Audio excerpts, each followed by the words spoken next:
Evening, everyone. Welcome. Very much welcome to you. Looks like we've got a black screen at the moment. You have it after a bit of a sloppy start at the moment, but bear with me. You know I'll bring a good product at some point. We'll get around to working out the gremlins and stuff. We've got a 100% race tonight at Imola, round 5. I'm joined by Alex. Alex, welcome. You're replacing Jacob Weatherburn, who's sick tonight. Can you wish that man good luck? Look, I think he's going to need it from the sounds of it. I don't think he's having a fun time with it. Yeah, it's not COVID. The man's not got COVID. That's what we would like to hear. But other than that, he is struggling a little bit. So you'll have to bear with me, YouTube land. As I said, I'm just trying to work out exactly why we're lacking pictures at the moment when I did have them before. I mean, this is the most fascinating black screen I've ever seen. Goodness gracious, I'll have to chuck some tunes on. So look, you can hear the cars going round now that I've worked that out. Now we can get some pictures happening. As I said, a little bit of a sloppy start this evening. You have my apologies, but I shall work it out. Alex, what do you know about Imola? Oh, I know it's in Italy. And that's always a good start, knowing where the track is. amongst other tracks, yeah. No, it's a pretty good track, at least in my experience with GT cars. I've not really done much in Formula cars around here, but I think it's got a really nice flow to it, so we should see some rather interesting racing tonight. We should see some rather interesting racing. Goodness me, this is a lot harder than it should be. What if I move that up there? Now, you did feed the hamster, didn't you? Oh, hang on. That's actually a great point. Let me feed the hamster. He'll need one of those.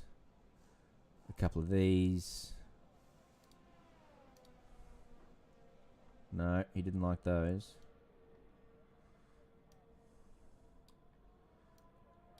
Ah, goodness gracious. Tell you what I'm going to do to you, YouTube land, is I'm going to throw you at the B right back screen. I'll put some tunes on for you. They're only in the middle of qualifying at the moment. Give me 5 minutes. We shall return. I'll go and feed the hamsters a proper meal. We'll be back. Qualifying at the moment. Give me 5 minutes.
All right. What about that?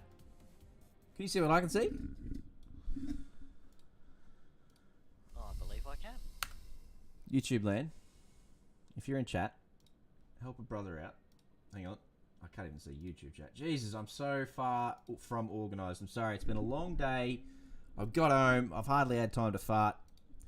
I've taken my pants off. I've gotten to that point. But now, I'm at the point where I need you to tell me, YouTube chat, hey, we can see stuff. Thank you, little unit. That'll do me. I'm going to go live chat. I'm going to pop out chat so that I can see YouTube land because you're my favourites.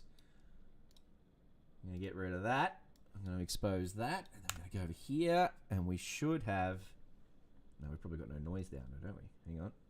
We're one step away. We're so close. So yes, I'm sorry. Apologies. This is 100% my fault. The hamsters have been waiting patiently. But now, if I'm not mistaken, we should be ready to go. That might be a little bit loud. Let's go down a little bit.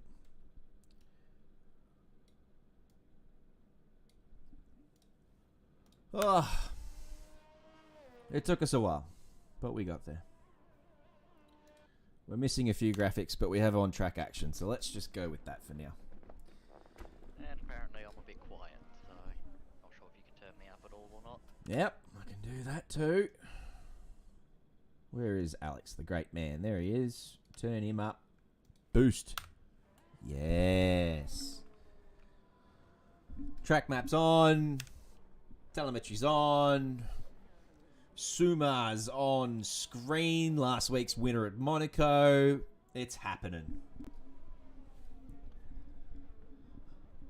Goodness gracious. What are we up to? 5 minutes to go. We've missed some action. Apologies again for that. Ben Curtis displaying a bit of pace up there in P2 at the moment. The Alfa Romeo boys continuing to demonstrate their prowess. Currently 1 and 3. Certainly some nice close times right across the board. That's what you'll get from Tier 2. Very, very rarely do we step outside 1.5 seconds between the entire field. So, good to see. We're pretty much bang on that tonight. Good to see him that close again, yeah. Spot on. So, only 4 minutes to go now. It's a 100% race tonight, as mentioned previously. So... obviously, strategy will come into play. 2, maybe 3 stops. Looks to be a little bit of inclement weather around too, just quietly. That'll certainly throw a pigeon amongst the cats if that is to be what we see. But at the moment, what makes long distance races even better is if you can get a bit of interesting weather in there too. Also makes those long distance races longer on F1 because we've got to complete a set amount of laps. It's not like ACC where it's only going for an hour. There is a set amount of laps to do, so if they're wet, we're going long. And as a driver, you just got to be prepared for that, particularly if you're one that more frequently does things like ACC where the races are timed. You'll be expecting a certain amount of time, and yeah, as you said, if it rains, we're going longer than that time. So we're on board with Alex of the Neil variety here. Mull going around on what I thought was going to be a hot lap, but he's certainly pulled out of this one, so that won't be it. Dale Beveridge looks to be revving the guts out of it, so he's on one. We'll follow him along for a little while. I don't think that car was facing the right way. Wonder who that was back there. Looks to be not Jesse McLean, so it could be Momo potentially. No, Momo's in the pits as well. I won't bother flicking. I want to stay with Dale here because this looks to be a pretty reasonable lap so far. Tricky chicane in these F1 cars. A lot of the ACC cars are able to abuse that chicane, but the F1's got to be pretty careful through there. Yeah, those bumps will certainly upset these cars with that super stiff suspension and the high downforce. Dale took all sorts of sausage coming into the last corner, so we'll see if that improves him. I don't think it does. But he'll still be happy with P4 at the moment with 2 minutes to go. He might be going on another one here. So, knowing that he hasn't got enough time to get back into the pits and come out for one more, maybe just trying to throw it around for one more crack. See if he can break into the 14s. It's always worth a shot. Matt Thomas currently the only driver in the 14s. Couple of practice laps floating around this week in the 13s from the Tier 1 guys. So a 14.8 certainly very impressive from Matt Thomas and holding him in good stead here at the moment with provisional pole. That looks like that was probably invalidated. He was off. I think it was a touch wide. Yeah, he was off track there. Tom Maloney doing very nicely up here in P5. This would be a good showing if he can hold on to that. Also looking like he's on his flyer. Andre McLeod goes quickest again, demonstrating his prowess behind the wheels of an F1 car. Goes 2/10 clear of Matt Thomas. Bit of traffic ahead here for Tom. A little bit wide there through the final sector, and that's a little bit wide too, so that's going to cost him time if this is to be a lap. We'll see if it improves him. He does go a 10th quicker and puts him up into P3. So what could have been there for Tom if he hadn't have found a little bit of traffic there towards the end?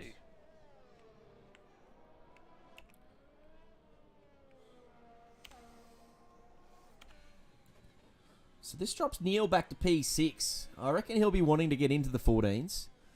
He's 0.010 seconds up on his previous best, so not finding a lot of time in that first sector, but he has improved. Let's see if the tyres come to him over the course of this lap.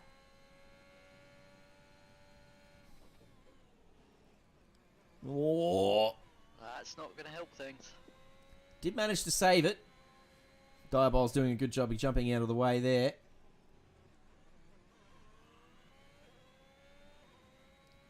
And it looks like he's still going to keep trying on this lap. We'll see if the third sector is kind to him. And if he can improve from that P6. The last couple of corners now look very tidy. Hitting those apexes, but not taking too much sausage. DRS opens and doesn't improve from P6. No. Tell you what, look at those times. Look how close they are. 15.04, 15.09, 15.109, 15.110, 15.138. Goodness me. That's incredible how close those drivers are. They're in for a good race here. That is absolutely ridiculous how close they are. 15.0. There's 1/10 between third and ninth. That's ridiculous. Great stuff. I don't think we'll see any of these guys on a hot lap now. Absolutely love to see it. Drivers obviously retiring from the session now, so just a minute or two away from seeing them jump into the pits and then out onto the grid, where we'll have a 2-minute hiatus while they set up their strategies. As I said, strategy is going to be pretty important here. They'll obviously need to sort out their tyres for a 100% race. Probably a soft medium or something. I have absolutely no idea what the tyre straight would be here, just quietly. I don't know. Yep. I'm sure Jesse McLean will go on the hards, Alex. I'll tell you that much. That man absolutely loves his hard tyres. He certainly does. So, if everyone else is doing soft, medium, he will want to jump on the hards. He's down there in P12, but it's Andre McLeod on pole yet again. And less than 1.3 seconds between the whole field. Absolutely fantastic. Yeah, great work from Tier 2. It really is a very tight field. Love to see it. Matt Thomas so close to pole. He'll start on the front row, and then such a small gap from P3 to P9 as discussed. So that'll be it. Give me one more minute. You will have the backgrounds of Imola to talk to, but I'm just going to flick around with a few more things out here. Hey, that doesn't affect it. Interesting. Well, you get to stay here and watch me play around with YouTube. Hey, Alex! Alex is in chat. Love you, mate. Are you racing tonight, Alex, by the way? You would be. He's done plenty of strategy work. I've been sort of sneaking into your chat and pinching some of that for my stats here. Anyway, so what are we up to? Tier 2. Let's have one of those.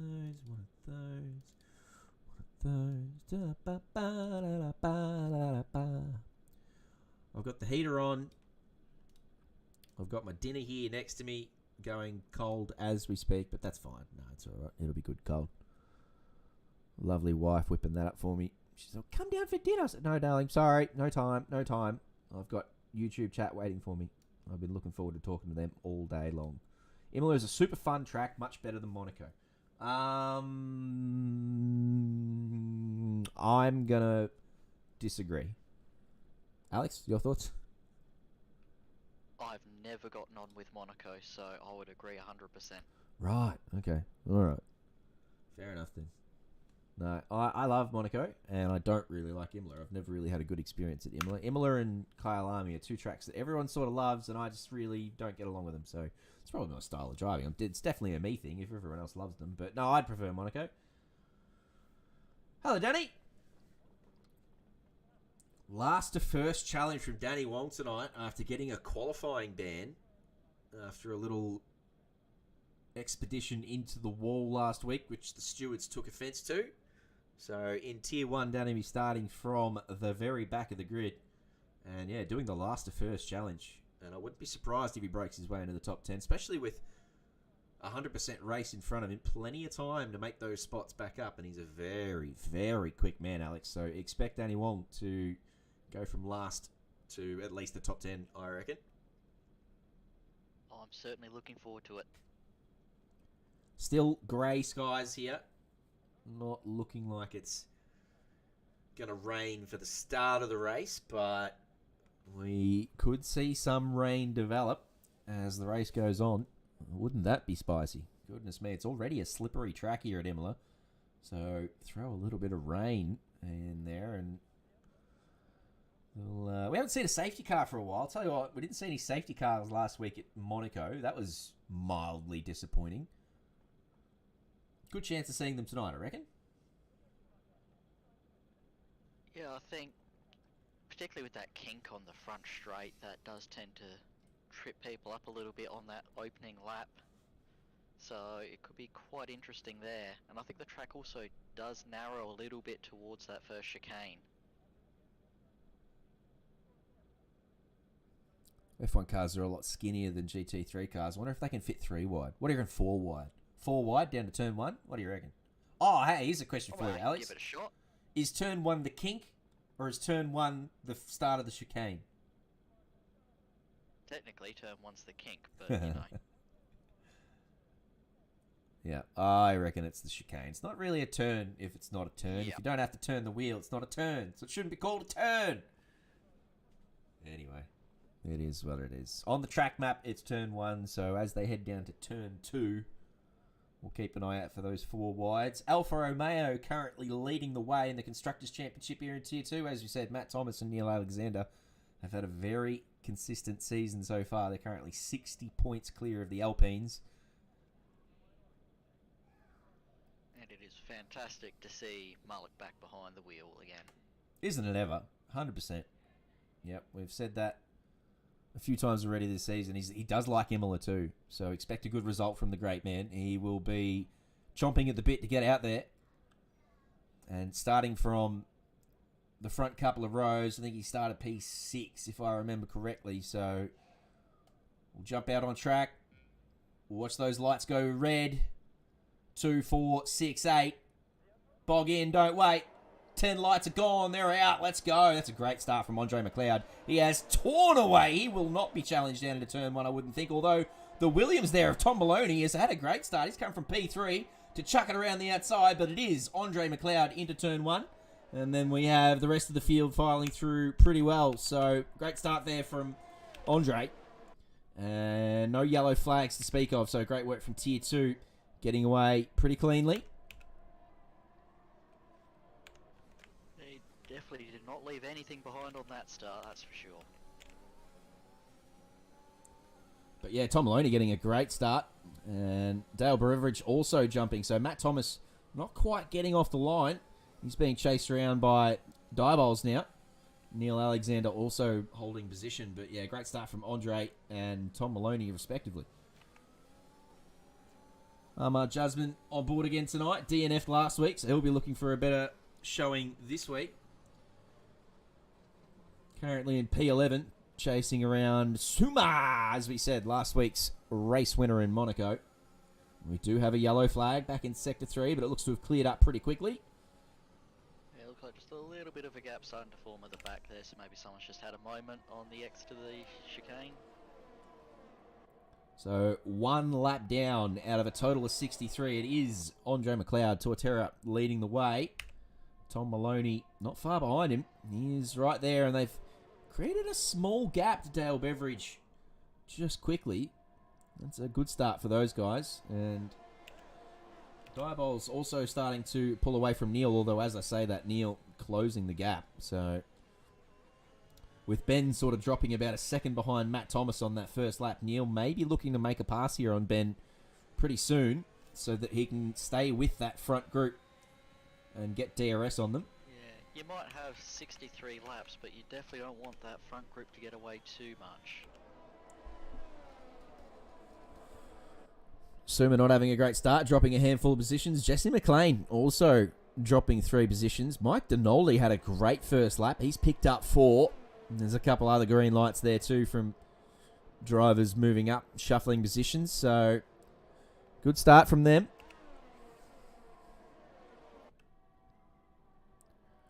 But Dale Beveridge. Jesse might have been that yellow flag at the exit of Variante Alta that we saw on the first lap.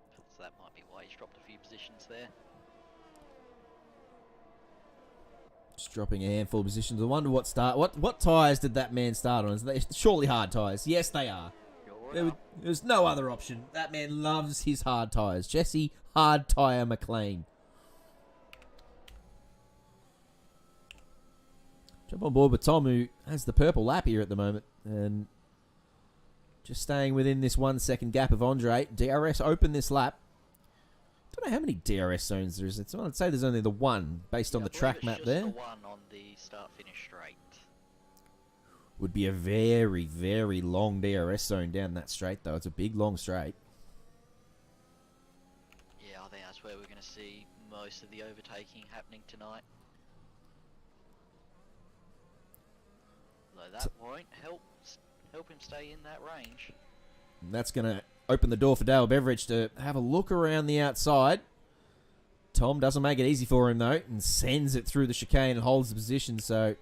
Have a car around at Aqua Minerale. Oh, that's poor old Norfolk Hermer. He's just getting all his bits and pieces back together and recovering his spot. So here we go. DRS open for the first time. Let's see if any of these fellas can make anything of it. Andre had a great lap, a 19.5. Has meant that he's pulled a second gap on Tom Maloney, but I reckon Tom might have had DRS as Matt Thomas and Dale Beveridge. I don't think Tom did have DRS there because they both closed that gap pretty quickly. Like he was just a sitting duck there. Managed to hold them off, though, and is still defending down the inside here as Dale goes around the outside. And Tom, unfortunately, looks like he may have clipped the back there. Oh, no, it's carnage. There's carnage. Oh, no. This car's dead everywhere. And there's the safety car. Oh, no. That's drama in 10 folds. Ben Diabols Curtis is out of this race. Tom Maloney looks like he got murdered as a part of that. He's the one who had a little battle there with Dale Beveridge as they went 2 by 2 through that chicane. It didn't quite work out for Tom. He came off second best and spun. And then we didn't see all the cars piling through the chicane after him, but there was a bit of a car park there. It's not the first time we've seen a car park in Imola, but unfortunately, it's been terrible for Ben Curtis. He's the one who's come off worst. He has DNF'd from this race very early on. Certainly is a shame when that sort of thing happens, but that is just part of racing. So, what happens now? Does anyone pit? I don't know. I think it's too early to pit. I think they'll just sort of tuck in. Jesse McLean will probably pit from his hard tyres and change onto some different hard tyres. That'll be the only pit stop, I reckon. Yeah, everyone looking... Oh, there is a couple of cars back there. They're probably cars with damage, though, I would suggest. Yeah, Yeah, maybe I know involved. a few would have received some damage in that, so they'd have to be coming in to fix that. Suma's going on to But we some see mediums. Neil Alexander up into the podium positions now, and Mike Donaldi making up 10 positions so far, so very fortuitous for him. He's had a great start. That is Mike Donaldi. Never mind all those green lights above him. They've all just cleaned up after the safety car. He has made on-track passes and cleaned up after the safety car. Double whammies. He's moved from P17 to P7 within the first 5 laps. Great start from Mike Donaldi. Poor old Tom Maloney. He'll be licking his wounds back here in P17. The safety car will help him catch up to the back of the field, but he'll be pretty disappointed with proceedings as they occurred there. As he said, the little battle with Dale into turn 2 has thrown him to the back of the field, and Dale's come out scot-free up there in P2, so it's worked for one and not for the other. Yeah, even though he does get the chance to catch back up, particularly with a field this tight, it's not going to be easy making his way back through. Probably going to see one more lap under safety car, I would suggest. Looked like it. Got the Mercedes out there tonight, doing the rounds. Bert's got his flashes on. He's pretty reliable here in the F1 games, is Bert. Doesn't make many mistakes. So it is Andre McLeod currently in P1, Dale Beveridge P2, and Neil Alexander, as Alex so rightly pointing out, moving his way up in the podium positions. Joe Williams not far behind. Momo in P5. Ahmad, Mike Donaldi, Raj Sandhu, Matt Thomas, and Keelan Dryberg rounding out the top 10. 6 laps down. So, yeah, pretty tidy start from Andre McLeod. Never really been challenged in the first couple of laps, but it all kicked off behind him. Dale Beveridge, who would have liked to have finished a little bit higher last week. Actually, I don't know where he finished. Where is he here? There, he's P16 last week in Monaco. Actually, I think that's the Constructors' Championship. I got the wrong screen up. Anyway, he is currently P16 in the championship, so he'll be happy up there in P2 at the moment. A big handful of points tonight. We'll see him shoot up that table, that's for sure. Momo currently leading the championship in P5 here at the moment is Jaya. And Raj Sandhu in P2 and Robert Wenzel in P3. So Raj and Robert, 8 and 16 respectively here at the moment. They'll want to improve their standing with Mermo up there in P5. He'll increase the lead if they don't do something about it. But I tell you what, Andre McLeod, over the last couple of weeks, has been absolutely on it. And he is currently P4 in the standings, so he's breathing down their necks. Safety car coming in. That is for sure. So he will lead them away again. Though I'm pretty sure he would have preferred to have no safety car there because he was starting to build that gap.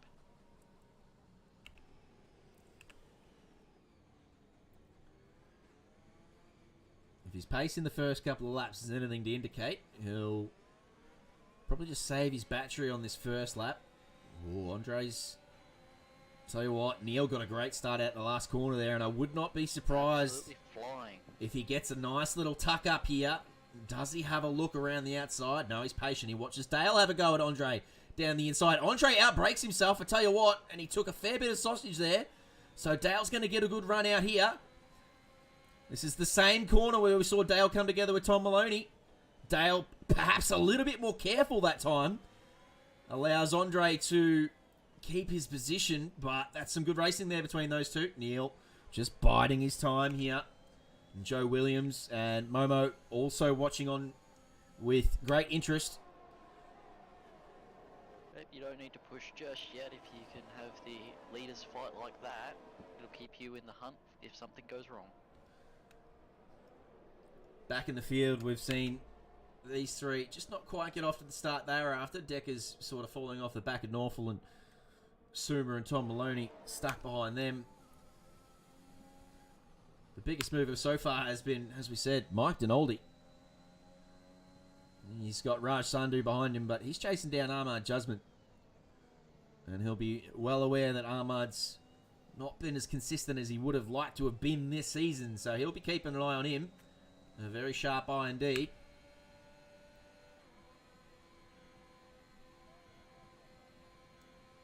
The next flying lap after this safety car. Still no DRS. So again, Neil and Joe just biding their time. Keeping it simple. As Alex said, no reason to push too hard just now. Tell you what, there's plenty of battery usage going on. Joe here on 67%. I saw Suma and Deckers had also used a bit in that first lap after the safety car. Not sure what the recovery is like here, but it is a high wing track. Most cars will be running sort of 10.8, maybe 8.9. I don't know, around those numbers somewhere. Not in that particular order, disclaimer. No idea. They will be around the 8, 9, 10 mark on their wings. So that means the ERS recovery won't quite be there as much as they would like. So they will have to be careful on them.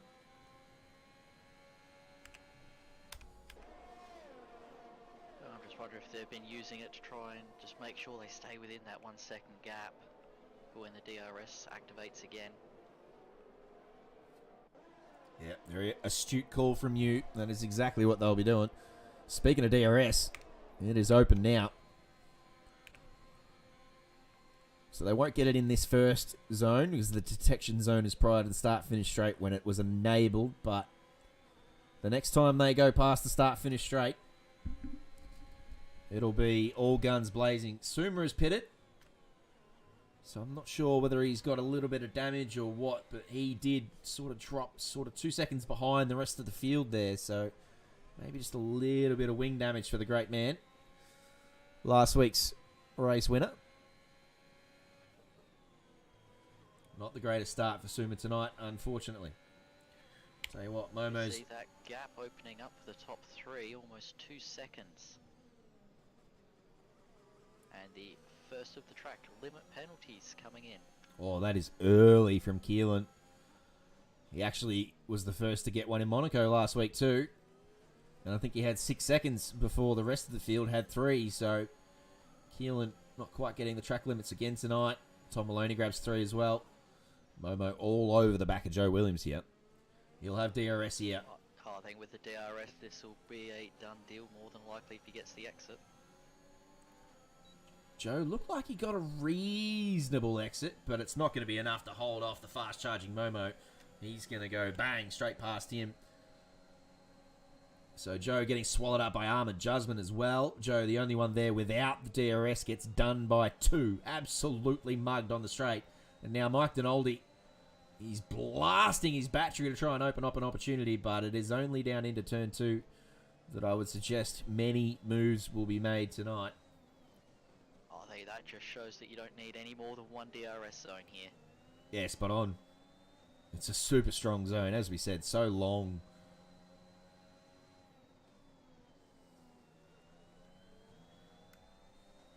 Norfolk Hermer, after his earlier incident up there in P12, chasing around Frank Frankfurt. Expecting a pretty good result here from Frank too. He's one of our most consistent drivers, is Frank Frankfurt. So over the course of 63 laps, I'd expect that consistency to reap rewards. We'll see how we go. We'll check him later on. Currently P11. But it's Mike Dinaldi, the man to watch at the moment, currently up 10 positions. Andre McLeod goes 19.111. Momo with an 18.8. That's 3/10 quicker on that lap than the lead driver. So Momo pushing. Like a little bit of DRS assistance from the last lap there as well for that.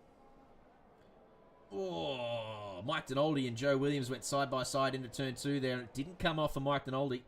He took too much sausage and lost out to Matt Thomas, who went by and is now under all sorts of pressure from Raj Sandhu, who is going to have to make it work around the outside there, and he does. That's very ambitious from Raj Sandhu, but he makes it work. Great move. Yellow flag now. Who are we seeing with a yellow? It looks like it's cleared up pretty quickly.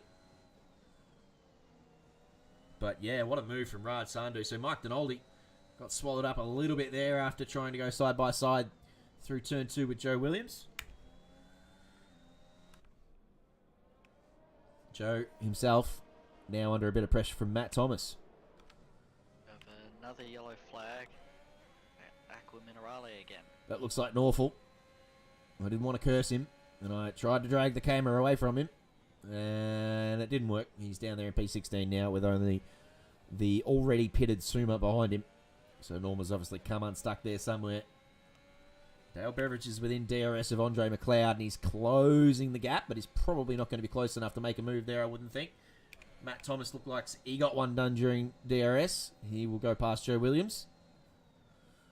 Momo not far behind here either, having done the fastest lap so far.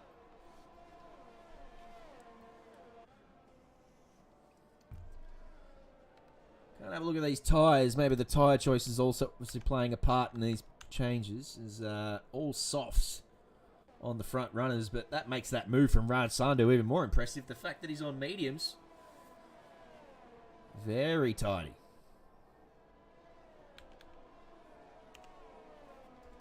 How long do you think before we see those softs starting to really go off? They're usually about 13 to 15 laps in a 50% race. So my best guess would be 26 to 30 laps. That's my best guess. I have absolutely no idea. That is a guess. Someone in chat will be able to let me know. Saxon here. Hello, Mitch Weatherburn. Pingu! Love you, mate. Hang on, Pingu. What are you doing here? Aren't you racing in Tier 3? What's going on? Tell me what happened to you, Pingu. Why are you here? Aspects here as well. Dimitri Forrester. We have a change for the lead. Yeah, Dale gets one done using the DRS. I'd expect Andre and Dale to be trading places over the next couple of laps. Dale very quick here, it seems. But he does have that 3-second penalty hanging over his head.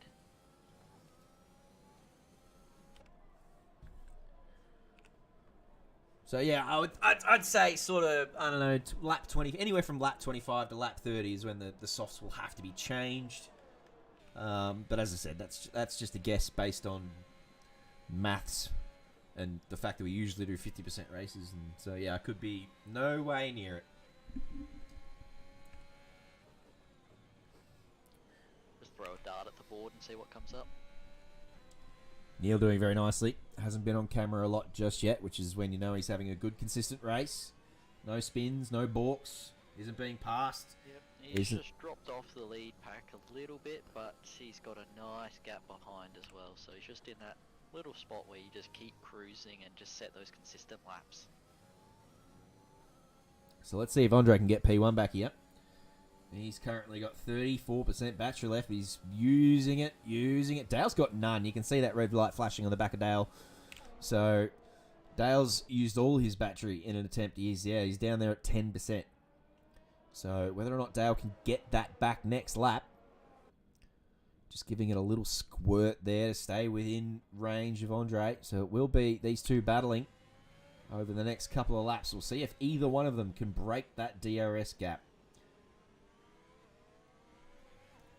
Matt Thomas looks to have gone past Ahmed while we weren't watching, so he joins Neil up there, making it an Alfa Romeo P3, P4.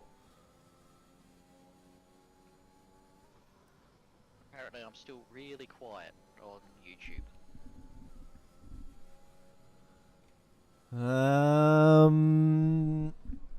I don't know if there's anything I can do about that. I've chucked you up see to... if I can boost my mic on Yeah, Discord. I've thrown you up to the maximum on... What I'll do, hang on, before you do anything, how about I just turn the game noise down a little bit? And then that should make us a little bit louder. Diabolls, let me know. You're the man. You are the sound mixer king. So I've just turned the game noise down a little bit. And hopefully that means Alex can be heard. Because as I said, I've chucked him up to 200 on Discord. So there's not a lot more I can do for him specifically. Back to the lead. We'll see if We'll Dale find can... out in a minute if that's worked. Dale... Jesse McLean getting himself a penalty for track limits, so I think we're going to see a lot of penalties for some of these guys. Don't let him hear you say McLean. I get in trouble if I call him McLean. It's McLean. McLean, you've done it again. Which is interesting because I know someone with the exact same spelling, and it's McLean. Yeah, if you ask me, it literally says McLean, so maybe he's getting it wrong. That's yeah. I mean, he's on the wrong tyre, so I wouldn't be surprised. Hard tyre. Jesse Hard Tyre McLean. He loves it. This gap between Ahmad and Matt not necessarily closing, so Ahmad doing well to hang on here to Matt Thomas after being passed a lap or so ago. Go and have a look at these pens as they start to stack up. As Alex so rightly put, it will be an interesting watch. Jesse's got 2 sets of 3 already. 6 donkey points, 15 laps in. Work to do there. And Dale, having used all his battery early on, he's down at the very, very bottom of that. So he's not going to be catching up to Andre anytime soon. He's got the DRS open here.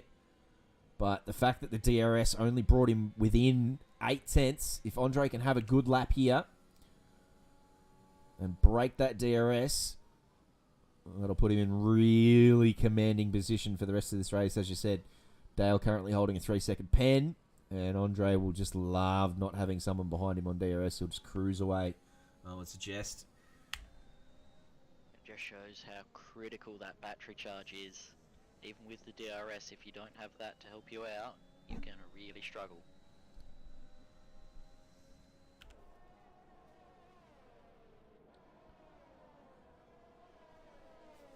Good looking track, Imola. Built amongst the trees. Nice little elevation changes every now and then. Not a big fan of the chicanes. Being a McLaren driver myself. Who's that back there who's come astray? That looks like Tom Maloney falling back through the field. He's doing donuts for the fans there. It's not going to do his tyres any good.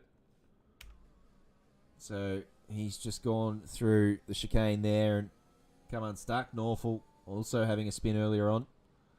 Gives him a wave. Oh, those tyres are cooked, Tom. He's going to want him to get into the pits. And they're definitely cooked now.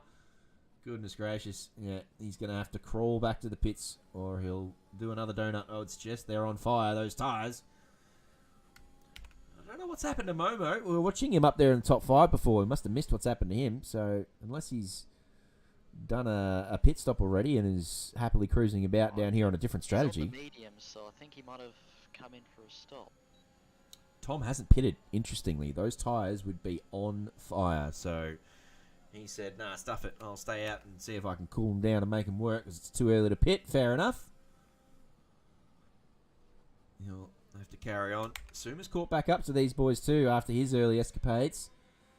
Still down here in P17, which is the last driver in the field, unfortunately, but still a long way to go. Anything can happen. Ahmad Jusman doing nicely. Has got past Matt Thomas in the meantime. So I'm not sure whether Matt's made a little error or if Ahmad's got that on merit. But Ahmad having a good race here tonight, as we said, after DNFing pretty early on last week in Monaco, it must be said. Having a good little performance here. Keelan Dryberg, if he gets a good exit here, has enough battery to challenge Mike. Whoa, my goodness! What? Wow. Wow. So my heart just jumped straight out my throat. He's picked up a 5-second penalty for speeding in the pit lane, so he's gone in there way too hot. He almost killed himself. I can't believe he didn't DNF, honestly. I don't know how that didn't do more damage. The way his front left hit that pit wall, I can't believe that man is still alive and carrying on. He just made a very last-second decision to dive into the pits there, and I mean, all credit to him, he's made it work. He's got 5 seconds for his troubles, but he got in there and he's still going. Keelan Dryberg. Which does going by a total of 11 seconds, so that's pretty hefty on the penalties already. Go and buy a friggin' lotto ticket, Keelan Dryberg, because you are lucky to be alive. Oh, never mind that. He's come out on brand new bloody mediums and spun him immediately. Goodness gracious. Unlucky. Where is he? That's a terrible camera. There he is. He's coming around. Oh, no. Do you want to say that again, JC? Oh, no. I didn't curse him. That was, no, maybe that, oh, goodness, Keelan. What's happened there? What has happened there? Anyway, moving on. As we said, still a long way to go. 19 laps down. There's still plenty of time to recover that. Getting a penalty for track limits. Yeah, easy track to get him on. So there's going to be, I reckon, I'd be interested to see who doesn't get any pens. Now as well. Is there going to be anyone who doesn't get pens? Is there going to be anyone at all? They get my driver of the day. There you go. If you can go without getting penalties for this whole race, I think it'll should work out quite well for you. My patented driver of the day vote goes to whoever doesn't get penalties tonight. If you can go the whole race with no penalties, even if there's 3 or 4 of them, that's 4 drivers of the day. Fine. Share the award. And Jesse gets yet another one. Jesse, calm down. Goodness gracious. He's up to 9. It's a little bit of an off-track adventure there from Matt Thomas. Not quite getting the chicane right. So a couple of errors starting to creep in to a lot of the drivers here.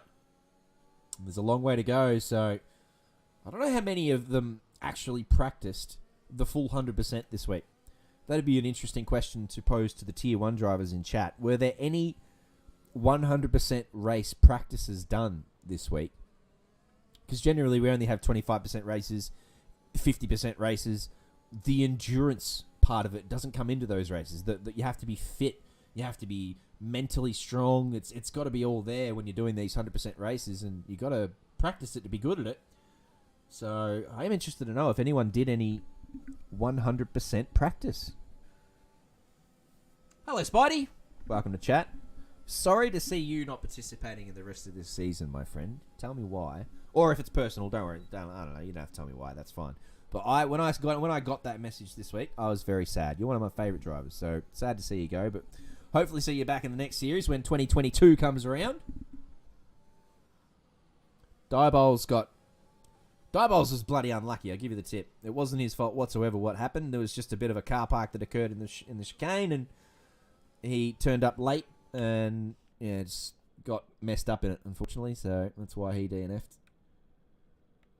Would like to see Diabol's point of view of that one, if we can, at some stage. Jesse McLean still chasing Frank Frankfurt around. We saw Frank Frankfurt earlier up there in P11. Now he's in P4. Having done nothing special, he's just kept it about.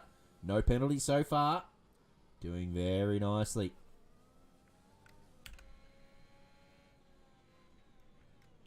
Yep, the consistency is really going to pay off in these long races.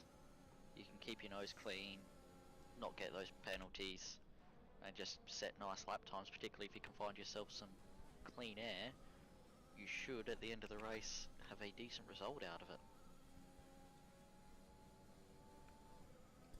Suma doing very nicely for himself there. I think it was in Variante Alta. I haven't got the track map in front of me, but he got one done on Tom Maloney as he went wide. And then Raj Sandhu also taking advantage of that, grabbing one as well. So Tom coughing up a couple of positions there. Raj and Robert getting him done. And now Raj looking down the inside of Robert with that DRS open. Robert obviously with no DRS. Raj gets it done. Pretty tidy move. Holds on to it. Now Tom gets one back. Is he going to have a crack here? He's out the DRS down the straight. He had plenty of overspeed, but didn't quite get the exit he wanted there. So Suma hangs on for now. Great racing from these three over the last lap and a half. Pretty good stuff. Tom just chopping at the wheel there a little bit. Clearly not getting the setup right this week. He's had a spin already, and he's on fresh mediums here. And these aren't fresh mediums, are they? We stayed out, didn't he? Big balls play, staying out there on those cooked tyres. He spun them a couple of times, so they're probably not in the best of states right now. A little bit roasty.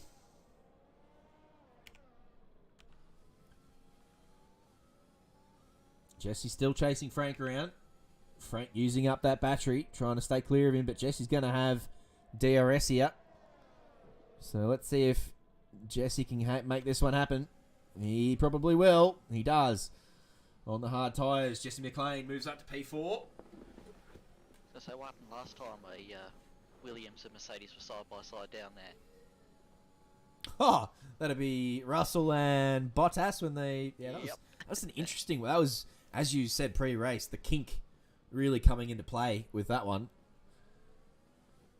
It was hard to judge as a steward, that one. I wasn't a steward at the time, but trying to think back at that, I thought it was both of their fault while being neither of their fault. It was the kink's fault.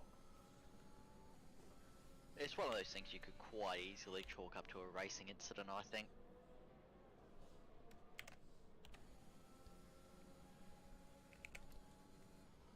Raj still chasing Suma around. Tom on his cooked eyes. Not falling off the back He's hanging around. Doing nicely. Dale Beveridge, after a pretty good start, currently a P7.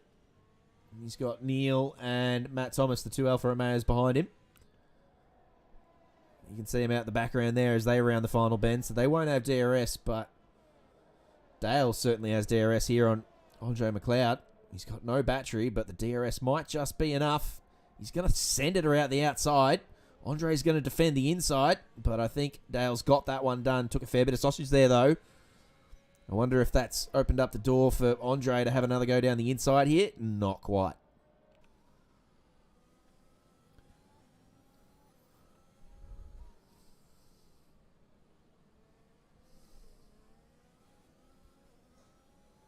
"23 laps down." We'll get a little picture of the tyre situation. Frank Frankfurt, Jesse McLean, Armour, Jusman, Joe Williams, all yet to pit. Norfolk Hermer also on 20-lap-old softs, but he's down there in P11, so he won't be taking full advantage of the fact that he's yet to pit, but it's those guys up the front who are trying the overcut. Jesse on the hard tyres actually looking pretty handy up there.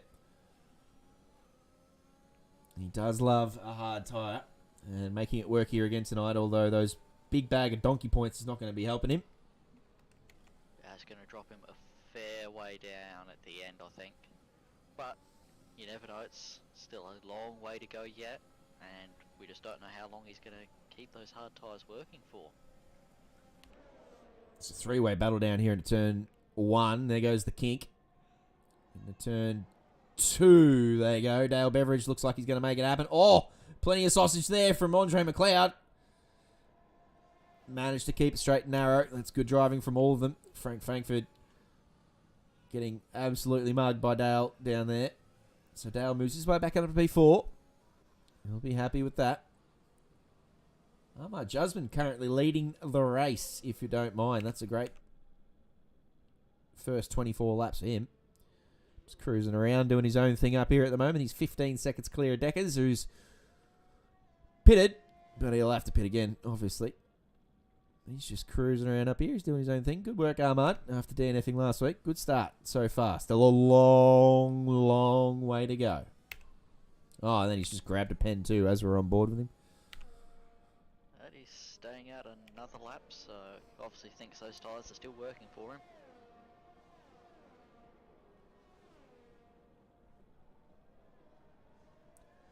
Oh, very sharp from you, Matt Powell. Love that. Thank you, Powley. Smiting the bots. Welcome, bots.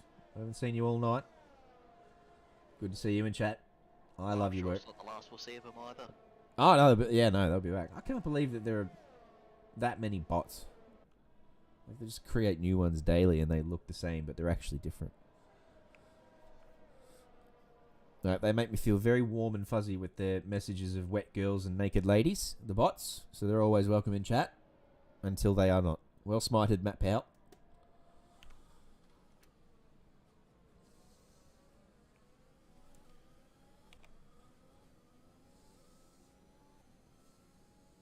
Still no pens, Franco. Doing nicely. Very tidy on these mediums. Still 24-lap-old mediums, so you probably want to pull another 10, maybe even 15 laps out of these. I am interested to see how hard Jesse goes on those hards.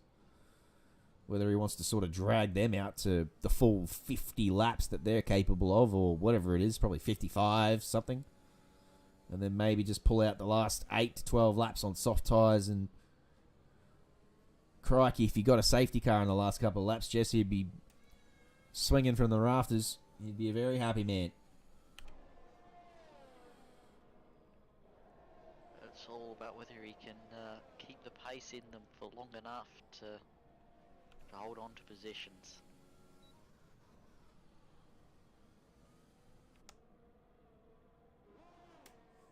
Oh, isn't that nice of you, Matt? Yeah, that's great form from you, Matt. I appreciate that.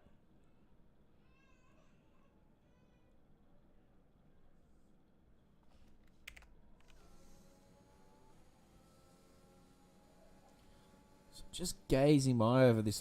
I'm keeping this tyre chart up just keeping an eye on when these guys box. Oh, Franco. Looks like he's been overtaken by Matt. I hope that's not a spin or anything. He looks like, no, he's still going. He's all in order. Just keeping a sharp eye on Frank. But yeah, just keeping my eye on this timing board. Oh, that's a round. That's Neil. Neil's dead. He's dead. We just watched him die. He's gone. He's done. He's DNF'd. Neil's dead. Oh, what's happened there?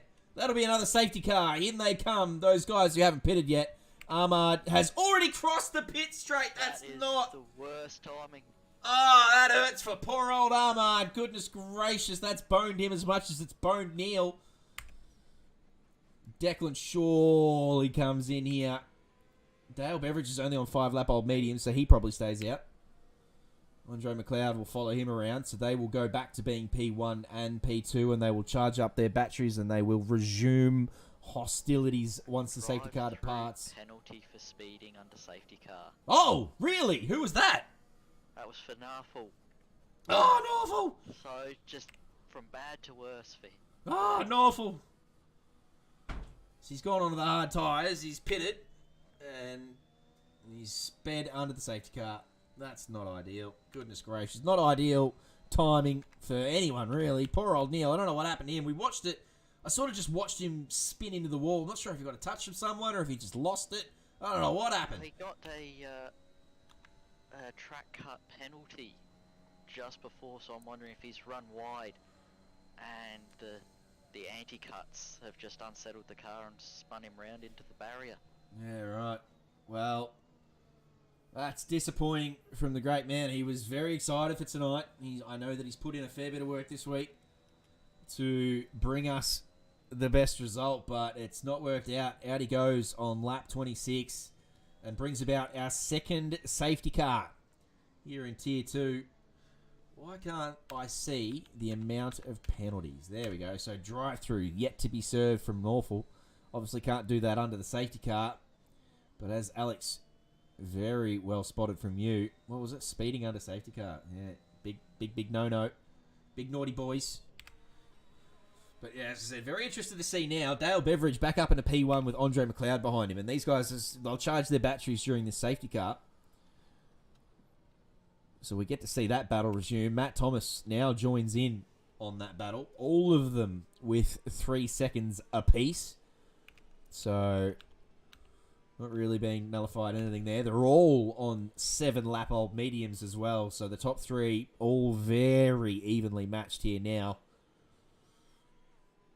Momo not far behind, just sniffing with no penalties. He'd be pretty happy with his position. But with 13-lap-old mediums, he's got 6 laps of extra work to do. Joe Williams also in a pretty good position on the freshest tyres of the top 5. And with no penalties at all either. So he'll be very happy. Deckers, after coming into the pits first, is currently P7 on the freshest of mediums. And Jesse McLean behind him on softs. So Jesse deciding to get off those hard tyres and jump on some softs, see if he can make up some moves here in the middle of this race.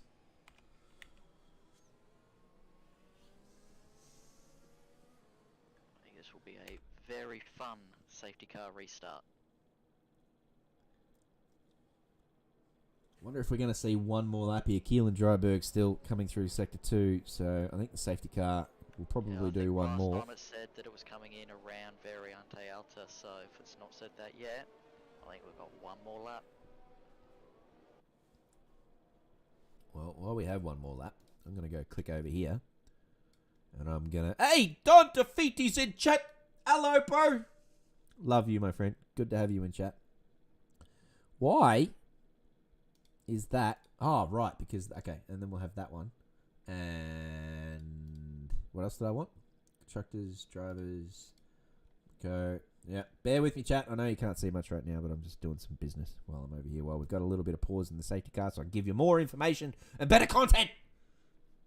Because we've got one more lap under the safety car. That's why. All right. Cool. Now I can see the track map, and I can tell you that Robert Wenzel and Momo and Andre McLeod finished on the podium last race. So Robert Wenzel down there in P12. He'll want to make up some spots and consolidate his points bag from last week. Momo currently leading the championship and is in P4. So he'll be reasonably pleased with that. And as I said, no penalties at the moment. Got that advantage over the guys in front of him. Tifaiti. Well, at least I said... I used an F, yeah? It's not like I said Tawati. I know that it's an F, but it's not Tifaiti, it's Tifaiti. Alright, Tifaiti. I got you, bro. It's easy. I got you.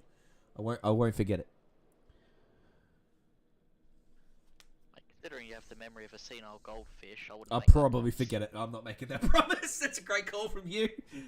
Memory of a goldfish. Spot on. Race control. Safety car is in this lap. Interested to see. The safety car restarts are always good. The last one was really interesting. Neil got a great start coming in the last corner and sort of got the jump on the two in front. But because it's... I don't think he'll get it this time. No, he won't be getting a great start this time around. He's buried himself in the wall as the great man. Tell you what, Dale's built a little bit of a gap here. And he gets away clean, so Torterra just caught napping there a little bit. Dale will not be challenged going down into turn one, but Matt Thomas is all over Andre. A little bit of weaving occurring there, if I'm not mistaken. Maybe just sort of protecting a line. I don't know. I'll get my head steward to have a look at that one. Andre McLeod going a little bit wide there, and that's going to allow Matt to have another little peek here. He is very interested. Andre just not getting the safety car restart he was after, but managing to hold on to P2. Yeah, I'm not sure why he left such a big gap around the last couple of corners there.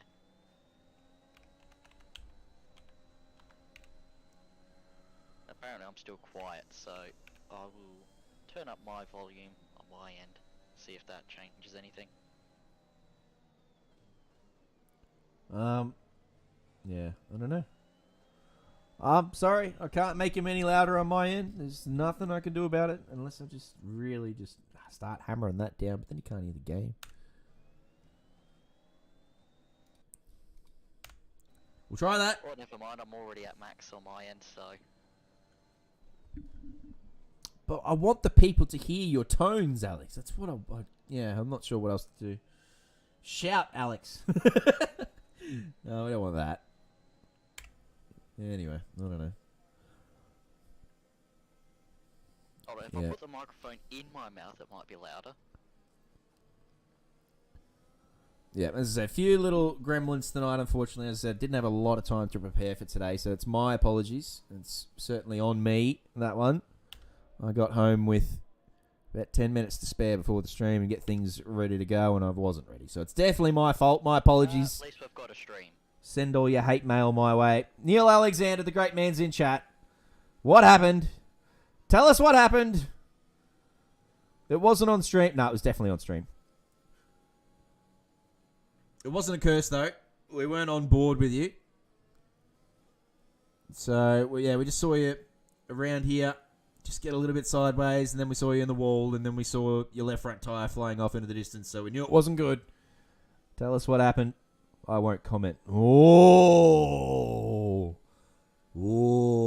that leads me to believe there may have been a little bit of help. Santa may have got a little bit of help. The stewards will be rubbing their hands for that one. They'll be looking forward to Tuesday night. But we will wait until then for that to come around. There'll be no comments here tonight. We'll wait. We shall wait. Bot smited. Oh, he's mad. He's angry. He smited the bots immediately. Oh, spicy. He did not give those bots a chance at Oh, all. goodness gracious. Jesse McLean all over the back of Joe Williams here. And he's on fresh soft tyres. Oh, there's a yellow flag back there. Who's that? It's another one. Keelan Drybergs. That's another safety car. Let's go. Keelan, it's not been Keelan's night. Let's be honest. I can't believe he didn't kill himself on the pit wall. We all saw that. He almost murdered himself on the pit wall.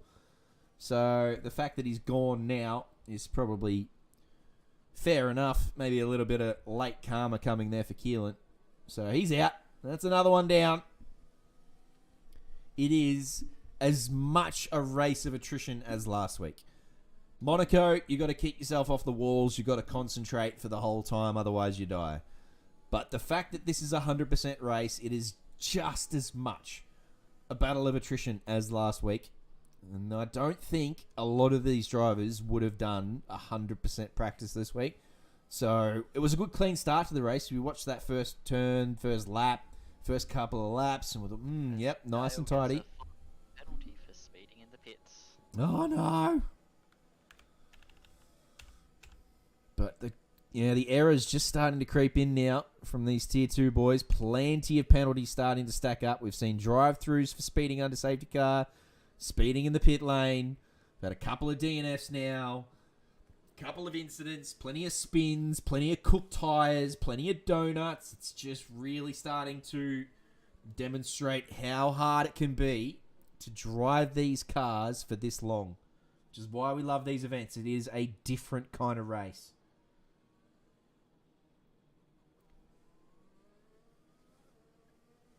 That's a good point, just how hard it can be to drive them for a long period. A GT3 car being a bit slower, you get to relax a little bit on the straights, but these you're always generally doing something. Yeah, spot on. I do think they are a little bit more involved. They're definitely more difficult to drive than the GT3 cars. I still like the GT3 cars better. They're much better to battle with. Get in amongst it. There's no dirty air. Well, there is a little bit of aero wash, but nowhere near as much as these things. But yeah, that's they are very difficult to drive. So for 63 laps, these guys will have to concentrate. We are down to 15 cars remaining, of which only 3, 4, 5, 6 do not have any penalties at the moment. Was it Norfolk who got a drive-through before? Did he get a drive-through? So he's actually, and I think he had some other penalties, so I'm not sure if he's cleared them in the pits or what's going on there. Yeah, I think you get to serve specific penalties in the pits, but not others. I think it's a bit weird. But anyway, I know he had penalties, so I'm counting it as 1, 2, 3, 4, 5 drivers who do not or have not had any penalties. And Frank Frankfurt is one of them, currently in P6. I'm telling you, he is my bet to go through this race with no penalties. He's clean, he's consistent, he is experienced. He's my man for Driver of the Day. As I said, happy to share out the Driver of the Day award to anyone who doesn't get penalties. 2, 3, 4 Driver of the Days, I don't care. But there's only a few left now. Momo's one of them. He's currently leading the championship, and he's showing why. Currently up there in P3 with no penalties, doing very nicely. Joe Williams is another one. Joe Williams was Codemasters Driver of the Day last week. I think he went from 20th to 8th, if I remember correctly, which is no mean feat at Monaco. So, yeah, Codemasters gave him Driver of the Day last week, and rightly so. Currently up there in P4 at the moment, doing very nicely. 20th to 8th, yeah, it's a great effort. Frank Frankfurt, as we said, already discussed. Still with no penalties as well. And Deckers, also very experienced. Very classy driver. Very calm, very in control. Coming in. Oh, Leo Constantine are up here. What's happened up here? What is happening? All right, so this is Codemasters saying, let this car pass. Someone has overtaken you illegally or something. Something is, this is Codemasters things. We can't see it, but I guarantee you Mike is being told to let Ahmad pass him. And Deckers, who we're on board with now, is the race director, and he will be telling them what to do and what not to do, and it'll be a bit messy because Codemasters gets shit wrong sometimes. That's what's happened there. But anyway. And it's stuffed up there, restart completely. Absolutely, they have fallen way off the back of the field, but we jump on board with Torter, who's been jumped. Matt Thomas at the safety car restart. Oh, that's really deep from Matt. He's gone. So he'll have to yield that, I would suggest, because he has performed that overtake with an off-track pass. Matt, you should be yielding that. I don't know if he will. I don't know if Andre's going to ask him. I actually don't even know. I think Andre's only just activated his microphone this week after years of driving with us. I don't know if he's fixed it or what the deal is, but in chat this week he was saying he's got his push-to-talk working. So that's a good week to have it because he'll be in push to talk saying, hey, Matt, give me that spot back. You can't do that. But he's holding on to it, Matt. He's going to stick with it. So the stewards will have to have a look at that one later on this week too. Alex, your thoughts on that one? Oh, look, I mean, as soon as you outbreak yourself and go off into the gravel, you have to be given that place back. Yep. Diabol's also agreeing in chat. So, yep, stewards will have a little look at that one, that's for sure. He got a great start, obviously. Coming out of the last corner, we were busy watching Deckers and the Codemasters drama that was happening back there, but he obviously got the jump on Andre and tore off into the sunset. But now Andre wants this back. Stuff giving it back. I'll just take it from you, he says. He uses all his battery on the way down here. He's not even going to wait for DRS. He is going to challenge him. Matt defends the inside, and then, a little bit of a squeeze there that Andre does very well to be aware of and avoid running straight up the back of Matt. So Matt making some moves. Some aggressive moves. Whether legal or not, I will leave for smarter men to judge. Momo just sitting calmly, patiently, biding his time, watching all of this develop in front of him.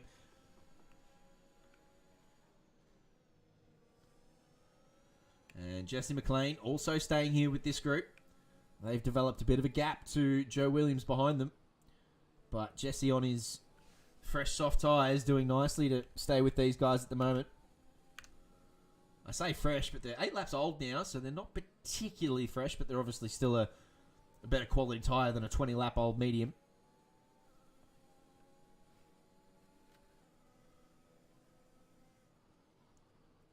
Speaking of 8-lap old softs, Frank Frankfurt also right behind Joe here. DRS will open this lap, but they won't get it here. So race control Still have to wait another lap. now enables DRS, but yeah, they don't get it until the next lap.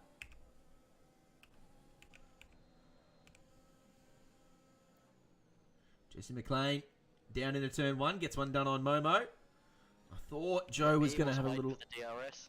No, he wasn't, was he? He's got the fresh softs. He said, that'll do me. I don't need DRS. I'm a strong, independent soft tyre.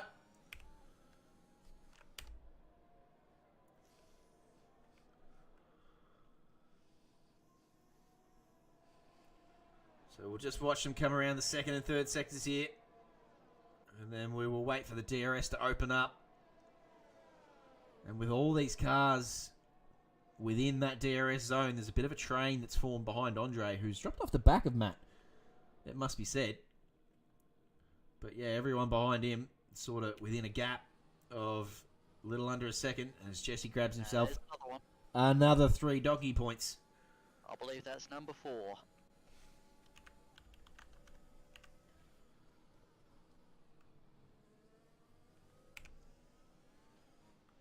Alright, let's see what happens here with the DRS open.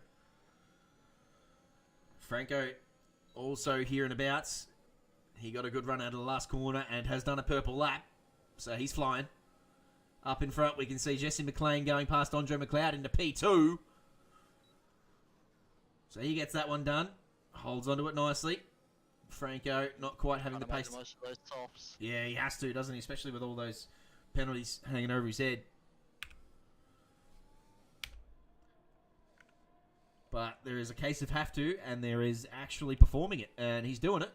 So, jeez, he's using up all that battery, though. Look at that.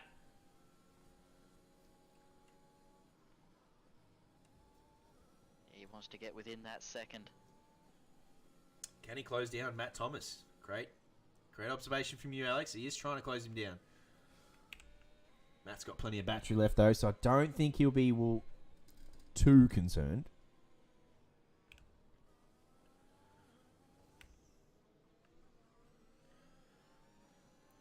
Momo's here. He's hereabouts. Joe gets his first penalty. Oh, no, Joe! Alright, scratch him off the driver of the day list. Oh, Frank got a great exit out of the last corner. I thought Momo might be able to challenge him up into Tier 1, but he dropped way off the back. Frank got a ripping exit. Jesse not close enough. Andre not close enough. And Momo with that exit also not close enough. It's starting to stretch their legs a little bit now. You can see on the trap map, a couple of gaps starting to form. True. Mike Oldie's still back there in the third sector. I don't know what he's done. He obviously had a poor... Oh, yellows. Yellows are out. It's Ahmad Jasmine. I hope he's still alive. He's taken out a bloody breakboard is what he's done. He's cleaned that one right up. Watch this rejoin. Woo! Not too shabby. He was patient. He threw it into reverse. He knew what he was doing. That's not too bad, but not getting that one right. Yep, Round he goes. Like that, you've just got to be patient. Yeah, it's unfortunate. It's even worse when it's not your fault. Like, if someone spins you around, it feels so bad having to watch the whole field go by. It just feels like it's minutes dragging by, you're just sitting there.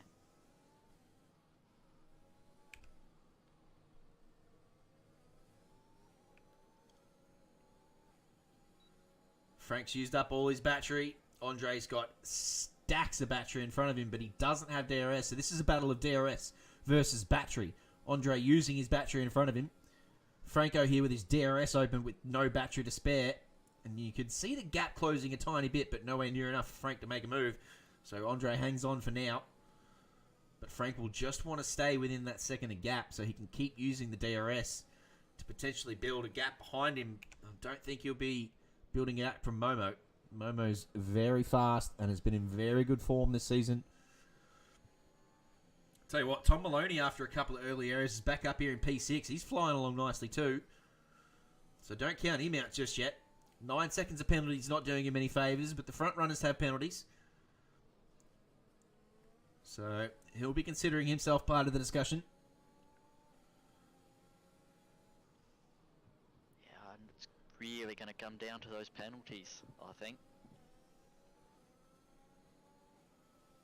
If you can just stay in touch with those front drivers, so like Frank and Momo doing with no penalties, you're in for a shout of inheriting the win, or at the very least a podium. Yeah, spot on.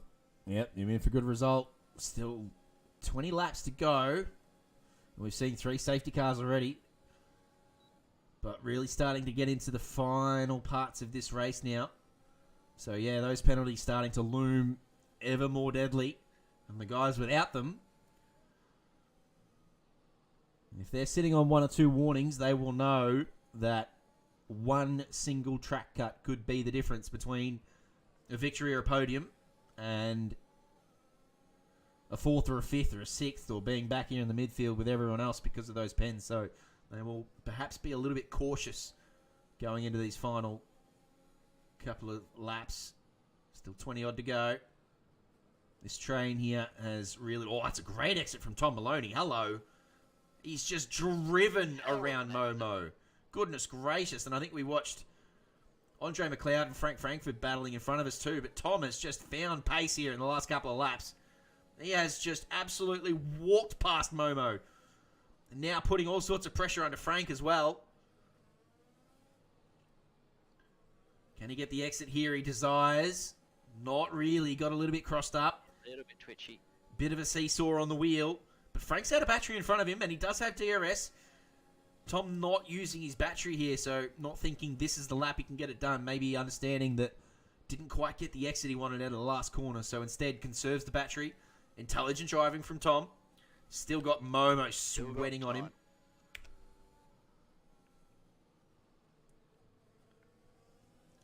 So it's Matt Thomas still leading the way at the moment after he overtook Andre McLeod using the dirt trap.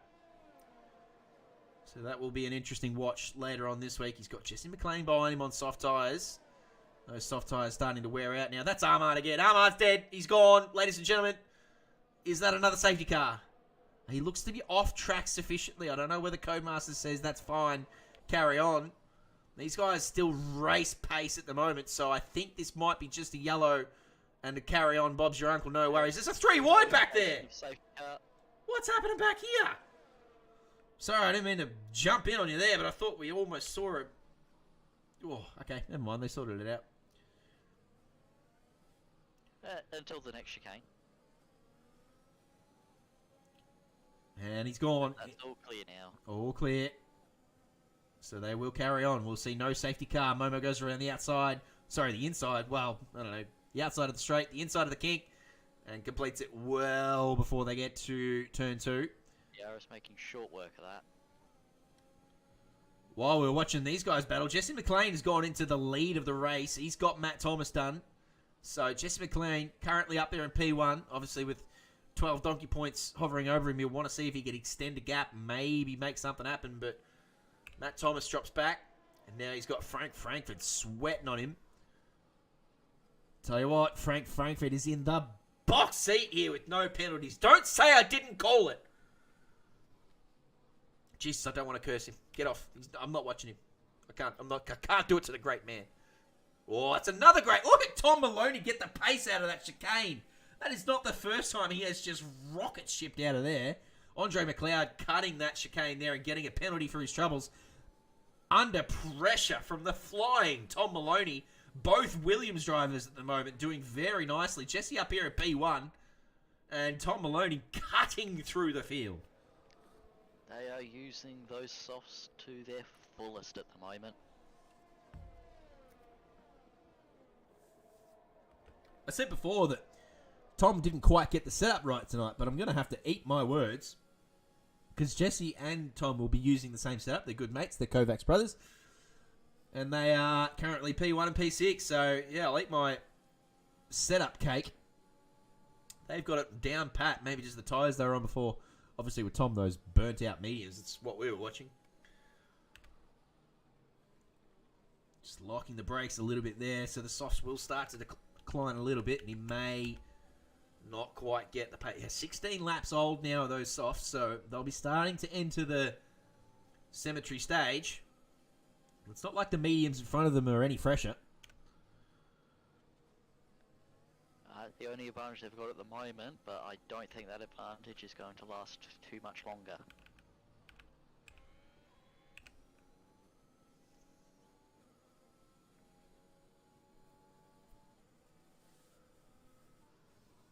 I don't want to jinx anyone, but one more safety car in around about 6 laps time would be just what I want for Christmas. Everyone diving in for fresh softs. Oh, what a finish to the race we'd have then. But again, I don't want to wish death on anyone in particular. No one here, no one in the top 14. I don't want anyone to die. All doing nicely. Matt Thomas all over the back of Jesse here. Up the inside. Is he going to? No, he doesn't. He thought about it. He shoved his nose up there, but he pulled out of it. Jesse defending nicely. Jesse is flat out of battery. Matt Thomas not blinking red, so he's got a little bit left in the stores. But these top 3... Frank will know that he just needs to be patient. He does not need to do anything silly here. Gerald Chu gets his first penalty, I believe. No, Gerald. Driver of the day going for you. It is Franco, Momo, Deco. That's not it. And we know Norfolk has had penalties, so it's not him either. But yeah, it is down to Franco, Momo, and Hollow. Yeah, that's not bad. We'll go with that.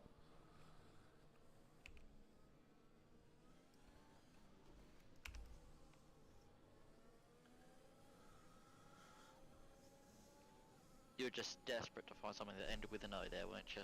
Yep. That's right, Alexo. I'll stop it. Sorry. Yeah, I might suggest stopping it. Step out. Ah, dear. Matt Thomas has... that's twice I've missed those two overtake each other. Matt Thomas has gone back in front of Jesse McLean down to turn 1. So Jesse relinquishes that position. Still very handy up there in P2. And Franco biding his time. As I said, doesn't want to get involved in any of that. Might have to get you directing the Monaco race tonight. What, with all the camera angles all over the wrong plate? Look, it's easier in ACC because you can go back and watch replays of the stuff, so you're not so stressed about being in the right place at the right time. Here in F1, we're stuck with what we've got, and all I can do is point it at what I think is the right thing, and it's bloody hard. I give you the tip. I've said it before every single week. How the hell Neil has done this by himself for the last friggin' however many years is bloody beyond me, because trying to talk to you and talk to chat and direct the cameras and do all this shit at once is friggin' hard. The man's a genius. Magician. He is an absolute magician. Hats off to him. Bloody shame he DNF tonight. I was looking forward to him bloody getting a podium. I was going to do some special things if he got that podium, but he didn't. So, my pants remain on for now. Tom Maloney, he's got DRS open, but Andre does too. Are they going to swallow Momo here?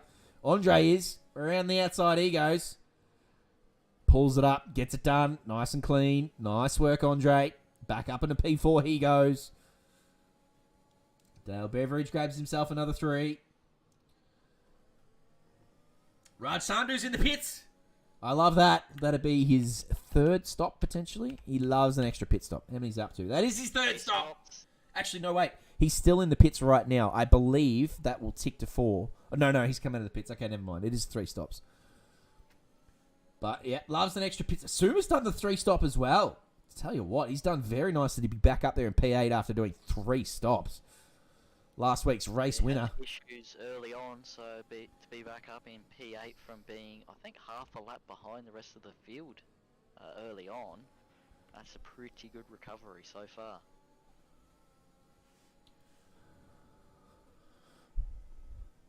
We just watched Tom come out of that bloody chicane again and almost go at the back of Momo. They really have traction coming out of Acqua Minerale, I believe, is the chicane they're doing it. So Momo dives in the pits. He's had enough of those tyres. Tom Maloney says thank you very much. Moves himself up to P5. More donkey points for Jesse McLean. And again, I missed a bloody move for Pete. Look, I'm just going to stay on board with them for now because these two are swapping positions and I've missed every bloody one of them. I'm sorry. I don't care what's up. Tom Maloney's back there. I want to watch him because he's been making moves, but he's behind Andre, so I would trust that Andre holds that position. I'm just going to stay up here for a while because I keep missing these two go from 1 to 2 and 2 to 1. How many bloody penalties has Jesse got now? Goodness gracious, he'd be up to 15. Oh, what are you doing? So where's that put him back? Like, let's say the race ends now. The gap back to P8, P9 even, almost P10 is how far he's going to drop back with those penalties. Although there's a lot of penalties behind him as well, so you got to factor that in. My maths is not great here at 7 o'clock on a Sunday evening, but he's gonna relinquish a lot of positions. That's the point. Yeah, I think outside the top 5 definitely. I think. All right, we've watched this. We've missed it. We got that one. There he goes. Tom getting a 5-second penalty for speeding in the pits. Oh no! So that takes him up to 14 seconds in penalties. That's gonna hurt. No, he didn't need that. So he'll probably go on to softs now. I reckon these guys pitting now, just doing that one more stop to get on to softs. And that'd be Raj on his new softs, going quickest with a 1:17.2. Thank you very much. Nice one.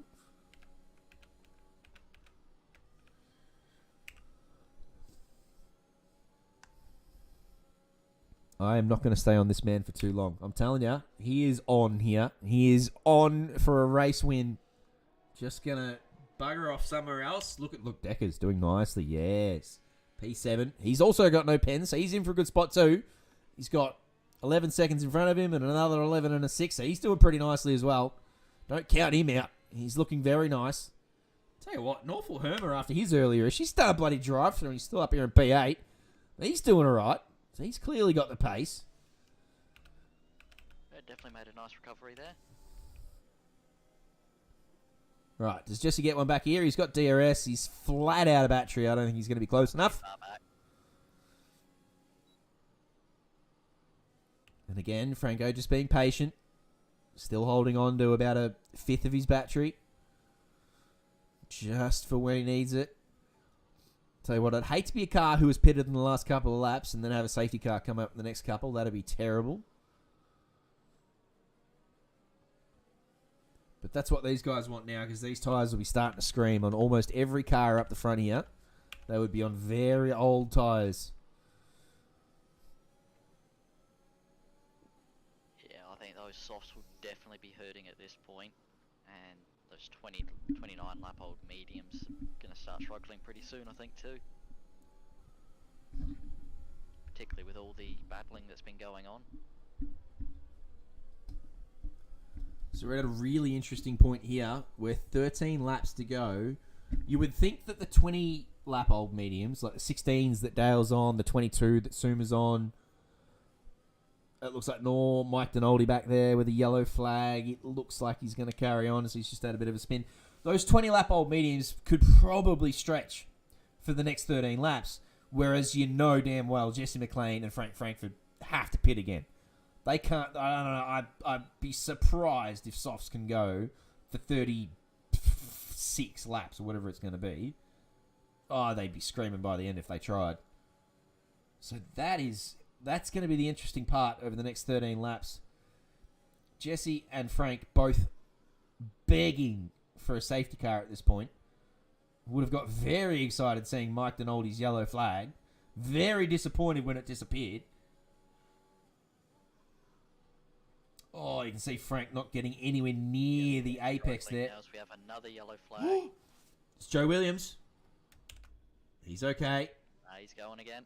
He's all right. Again, we just wait with bated breath for these yellow flags. And the guys up the front, they will be wishing and praying and hoping not to be, as of yet. Rad Sandhu side by side here with, I think it's Gerald Chu on his fresh softs. That's an interesting spot to make a move. Gerald's not done!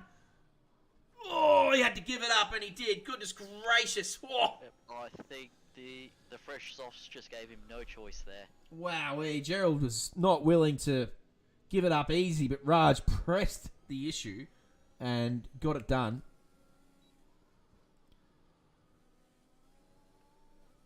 Robert Wenzel has moved up a couple. Frank has pitted.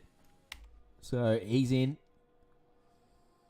Looks like he's gone on to another set of softs. So what do you think of this one? Apparently Joe should be forced to drive a Williams.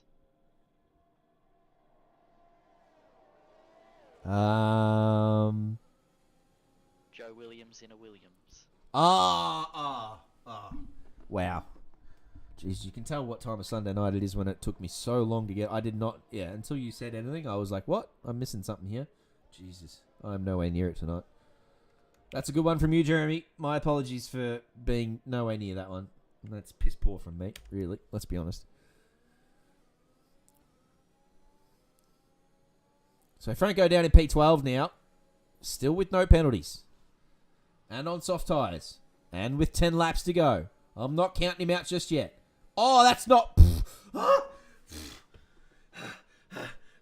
Thought he was going to send it there, but he didn't. I don't think that's really a place for it. Goodness gracious. Jesse getting 5 more For seconds. speeding in the pits, Jesse! How hard is it? Ah, Oh yeah, it's 20 seconds for him now. Christ almighty, he loves a donkey Might as well point. be a year at this point. Jesse Donkey McLean at this point.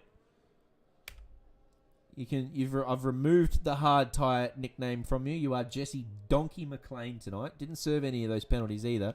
So we'll see him come out with a full 20 seconds of penalties. That's bloody nearly half a lap, Jesse. What are you doing? Anyway, so who's got no pens? Decker's up here in P5. Probably needs to pit again. What tyre is he on? Yeah, 25 lap old mediums. If he has to pit, the guys in front have to pit. So he's not in a bad shape. It might be Momo who's in the best spot here. 10 laps to go. Momo, our current championship leader, might just have perfectly nailed this one. He's got Raj in front of him. Well, having said that, if people were making the softs last for about 25, 26 laps, maybe Deckers can hold on for the final 10. I would love a race win for Deckers. With all the work he does, he absolutely nails this series just quietly. He does it all by himself, all the spreadsheets and the points, and He does a fantastic job of it, that's for sure. almost everything to do. There's obviously a few button pushes that need to happen upstairs, but he bloody runs this shit himself. So for him to get a race win would make me very happy, especially being in the Haas, which Diabols will attest is, look, even in equal performance, probably not the greatest car in the game. So if he manages to wingle one here, he's done very well. Momo has snuck past Raj Although, that looks like Raj is in front of Momo. No, never mind. Sorry. Goodness gracious, this is past my bedtime. Well, hang in there. We've still got tier 1 to come. That'll spice me up. Whoa, let's go. Oh, well smited by you too, by the way. Nice. Yeah, I saw that come up. I wanted to do some smiting for a change. Even losers perform naughty actions with girls like us or something. Yeah, anyway, moving on. I'm a loser. Send me some links, Matt and Firelord. Momo sniffing around the back of Norfolk. Norfolk on 20 lap old mediums. You would expect Momo to get this done pretty comfortably. It's all about when and where. Norfolk covering the inside there, defending hard. Momo having to go around the outside. I don't think that's the move. Just be patient, my friend. It invites Raj to have a little look, and he nearly bloody did, but he pulled out. Very experienced driving from Raj there. Didn't want to end some races. Momo will pretty comfortably go around the outside. It's all over. Yeah. Does Raj get him too? Here's the question. And I'll tell you what, Tom Maloney's here as well. Where's Tom? Oh, give it the view. It's 4 wide. Oh, my God. Norfolk has been absolutely eaten and punted. Ah, poor old Norfolk's around. Ah, no, that couldn't have gone worse for Norfolk. And Jesse has got a 5 seconds for hitting him. What's happened? What has happened there? Jesse's DNF'd. He's done. He's gone. Oh, what has happened? Norfolk was in the dirt. How has Jesse hit him in the dirt? With 20 seconds of track cut penalties, I'm hardly surprised he was in the dirt. And now he's DNF'd. Christ almighty. So we watched Norfolk coming down the pit straight, and he got overtaken by 4 cars with DRS. Momo being the first of those. Tom Maloney, Raj Sandhu, both involved as well. Jesse McLean there at the end must have flown off the track or something, because Norfolk was off track and Jesse DNF'd. Got a penalty as well. Goodness gracious, what have we witnessed? That was certainly a series of events. Oh, wowee. Alright, who's that? That's Tom Maloney. Just checking up, not quite ever in it there, as he looked around Momo. But he's here and about. He's sniffing around. There's only 7 laps to go. Time flies when you're having fun. Goodness gracious, I thought we were going to be here all night, but we've made it through 56 laps already. It's currently Matt Thomas out there in P1, but he's got some penalties. There's been some good racing all throughout this race, that's for sure. Yeah, it's been fun. Barely a dull moment. I've been struggling to keep up with all the overtakes and stuff. It's been crazy stuff. Matt Thomas, as we said, probably going to get a little look from the stewards later on this week for an off-track overtake, but he's got 6 seconds of penalties up there in P1. He'll be reasonably pleased with track position. Then you got Dale Beveridge, Andre McLeod, and Robert Wenzel. They also have a stack of penalties to their name, but there's a 5-second gap between those penalties of a couple of drivers up there. It's Deckers, the first of the drivers with no penalties. Now, he's certainly more than 6 seconds away from Matt Thomas, but he will know that he probably won't know that Matt's maybe got more on his way. So he will think that Andre McLeod is his target. He's 9 seconds behind Robert Wenzel, though, so he's got a lot of work to do in these last 6 laps if he's going to close that gap. Tom Maloney's behind him, but he's got 17 seconds of penalties, so that's going to drop him back. It'll be Momo trying to chase down Deckers. That'll be his target. He's only 3 seconds, sort of 7 seconds, apologies, up the road. We want to get this one done on Tom Maloney as quick as he can. Soft tyres versus medium tyres, you would expect him to get it done. Classy driver he is.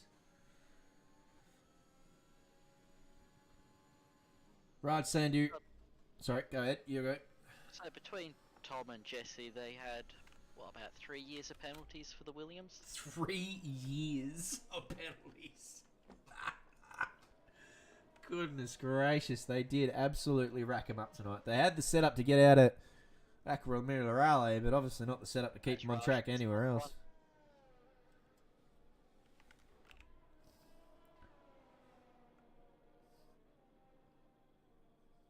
Is that Matt Thomas's lap someone there? It looks to be either Norfolk or Mike Denaldi. That's an Alpha Thomas is the Tower. fastest lap.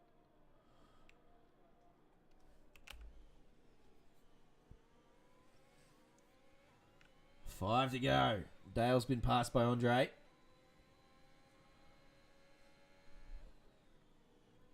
Oh, I'm sitting here trying to work out what all these penalties do. As Mike Denaldi's DNF'd, he's done. We're down to 12. He's gone. And it's a safety car! 5 laps to go! What? Oh my God! My heart can't do it. Out for Deckers perfectly. My heart can't do this. Oh, far out. You could not have scripted this. Wowee. All right, so what does Matt Thomas do here? Does he dive into the pits? Oh my God, that's not the pits, Mike! Oh, what is happening? What is this race? I have no idea what's going on anymore. Oh, goodness me. Andre has stayed out. Dale Beveridge has stayed out. Matt Thomas didn't know whether to stay out or DNF. He's just fucking killed himself. God, goodness gracious. What? So Suma goes up in a P3. Those penalties still looming over the top drivers. Alex so rightly pointing out that Deckers is very much in the box seat now. There will be probably only 2 or 3 racing laps once the safety car is completed. And he will have closed those gaps to very null and void levels. Especially like the fact that there's 11s in front of him. But if he can stay within 6 seconds of Andre, is he in? He's on 31 lap old mediums. But I mean, But then there's Tom and Momo behind who have stayed out, and they're on softs. Momo with no penalties can see Deckers in front of him with no penalties. He will know that's the aim now, will Momo. He will be red hot, ready to go for these last couple of laps on these softs. Still not counting Frank Frankfurt out either, by the way. Also on 6 lap old softs. And with no penalties. Oh my goodness. What are we witnessing? I still can't believe that Matt Thomas nearly killed himself trying to get into the pit lane. Which isn't the first car we've seen try to kill themselves trying to get into the pit lane.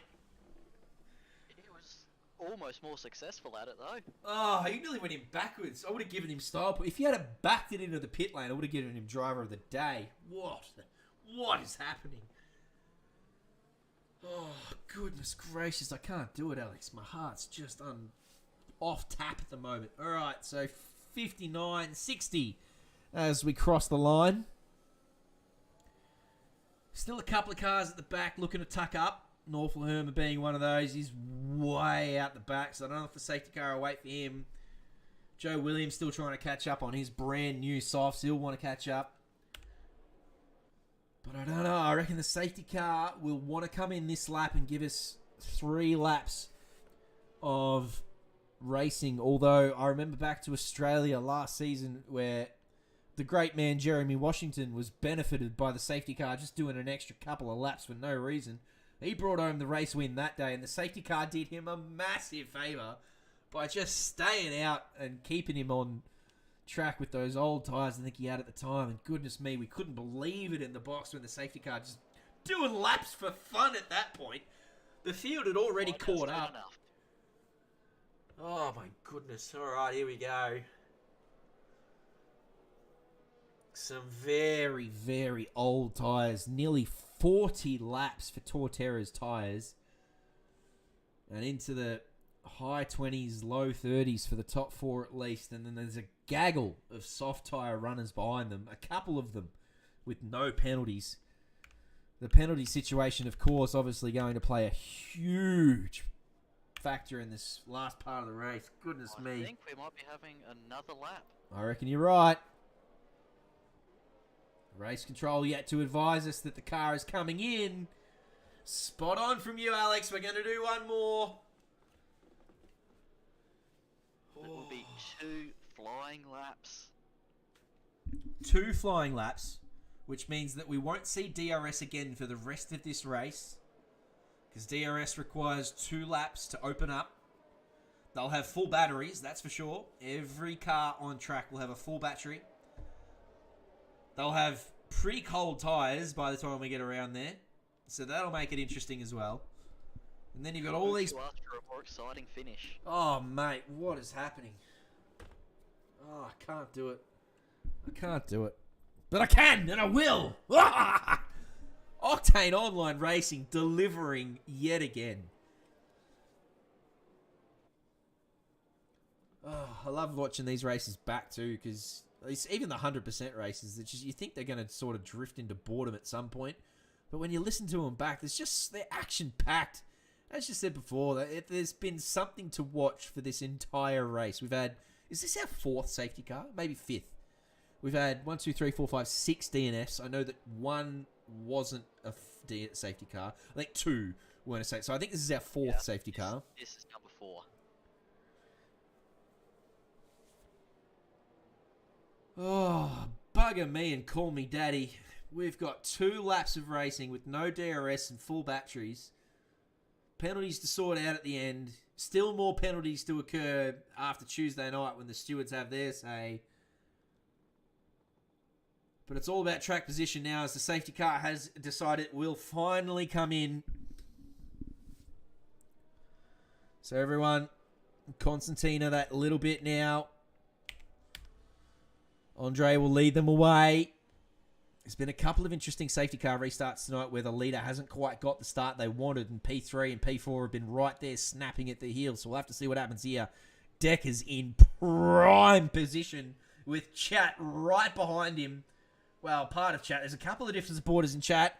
There's Aston fans, there's Haas fans. It's all happening. Andre's away. Dale was ready. Dale is right ready. He is right up amongst it. I tell you what, he's going to suck down the battery. Andre getting into the kink. He uses a bit of the curb. Dale goes around the outside. Has Andre outbraked himself? He hasn't. He's tucked it in very nicely there. Poor old Deckers has fallen off. What's happened to Deckers? He's dropped a couple of positions. Still no. He's got done by Momo. Momo now moves up. And he's... Oh, no! Tom Maloney rejoins, but he just manages to avoid death. He's backwards on the track back there. Deckers... Oh, Deckers did so well there. Absolute spidey senses. So, whoa, again, an interesting first couple of quarters means that we've now got Momo basically leading this race now. He just got to keep calm for the next couple of laps. He's going to bring this one home easy peasy. Decker's just getting swallowed up by a couple of cars there during the safety car restart on those cold, old mediums. And Momo on the bloody new soft said, thank you very much. That'll be another race win for me. He's got 2 laps to go, this being the penultimate one. On track, it is Andre McLeod. And Dale Beveridge is all over him, really. He had a great safety car restart. He challenged him down into turn 1. You can see there he's used all of his permitted battery on that lap, so he's been absolutely blasting it. Which is fair enough too, because here we are in the last lap. You might as well use it. Momo just nowhere near any of these guys. Doesn't need to be. He'll just be patient. He'll keep Deckers behind him. Oh, what's happened? Frank Frankfurt's dropped out. He's gone. He's had a spin somewhere, so back he goes a little bit. Deckers back into P6. So he's probably dropped out of contention. Oh, the other Alfa Romeo has the... Sure, no, we don't get a safety car in the last lap. That'll be it. Bert will stay parked. I reckon it's going to be Momo, chat. All of the time you have to leave the space. Momo has done that all night. He's been very patient. He's been very calm. He's been very collected. He gets my driver of the day if he brings it home with no penalties. And he's going to get everyone else's driver of the day too if he brings home a win here. Just a calm, collected race this has been. And it is why he is... Had to get one more penalty in, just to be sure. So it will be Andre McLeod who comes across the line first. Dale Beveridge will follow him, and it will be Robert Wenzel who crosses the line third. But Momo will be your race winner. Your current championship leader extends his lead here at Imola at the endurance race. And Deckers with the P2 after that, and Frank getting P3. So don't get penalties, and you can end up on the podium. That's it. That's what it's all about. You called it from the very start, Alex. Very astute commentating from you. You said this would be a race of penalties, and indeed it was. Those three drivers on the podium you see, 0 seconds of donkey points between them. Momo, great work from you. You bring it home in P1. Deckers will be very happy with a P2. Well-deserved result for you, my friend, and Frank Frankfurt. Steady as she goes. Consistent as ever. Experienced as always. He brings home P3. Alpine, Haas, and Mercedes. 1, 2, and 3 up there on the podium. So, there you go. Wowee. Boy, oh boy. What about that? What a fantastic race. I can't believe we've still got Tier 1 to go. Oh, Christ almighty. I don't have a result screen here, so I haven't set that up. I'm going to have to fix that during the break. So we'll go back to this one. Momo, P1, 0 penalties. Deckers, P2 from P10, 0 penalties. Franco from P11, P3, 0 penalties. And then a big old fat stack of black and white flags from P4 all the way down to the first DNF that you see there being Jesse McLean. Just give a shout out to Andre. 1 stop. What, did he really? Sugar me, I didn't. 1 stopper. I didn't see that. There you go. Wow, bugging me dead. All right, we're going to head over to Tier 1. Chat, go and grab yourselves a drink. Have a toilet break. Goodness me, recover yourselves after that. Not sure who's going to be joining me here in the box after Tier 1. We'll have a very surprised voice, potentially. I don't know if Alex is going to hang around. I don't know if Neil's joining us. I don't know if any of the Tier 2 boys are coming. But I'll be here. And we'll get it stuck into Tier 1. Yeah, do so. There's no reason we can't have 3 in the box or 4. Hey, if you're in chat, if you've just jumped out of Tier 2 and you want to come and have a chat in the commentary box with me and Alex, feel free to do so. But until then, as I said, go and have a break. I'm going to fix a few bits and pieces. We'll flick over to Tier 1 and then we'll get stuck into another 63 laps of Imola goodness. We will be right back.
Oh, don't mind the music. I needed some calm tunes. I needed a bit of Gusfraba. Oh, we got 16 minutes of qualifying. That feels like a lifetime of relaxation that I have been granted to just calm myself down after what was a barnstorming tier 2. Chat, if you're here with me, I don't know if you just witnessed what I just witnessed. I don't know if you were here with me the whole way, but as Alex and I discussed, it was just crazy the whole way through. It was an incredible last quarter of the race for sure. A couple of safety cars, DNFs, a couple of attempted pit stops that almost entered in DNFs. Goodness gracious me, Matt Powell, my God. I'm actually sweating. Like, I'm literally sitting here sweating in a cold house. Like, it's, I don't know, it's like 4 degrees outside. I don't know where you are in the world, but I'm in Melbourne. And it's pretty cold, and I'm sitting here sweating. Much the same here in SA. Oh, my goodness.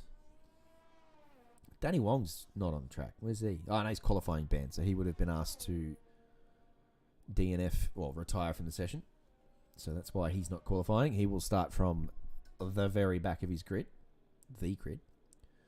We're on board with Mitch Weatherburn, brother of Jacob Weatherburn. Jacob, obviously wishing you the very best if you're watching. Currently struggling with a few little sickness gremlins of some description. Not COVID, thankfully, because COVID can get right in the bin. But yeah, Jacob not with us tonight. Thankfully, very well replaced by Alex Aim. Thank you for joining us once again, Alex.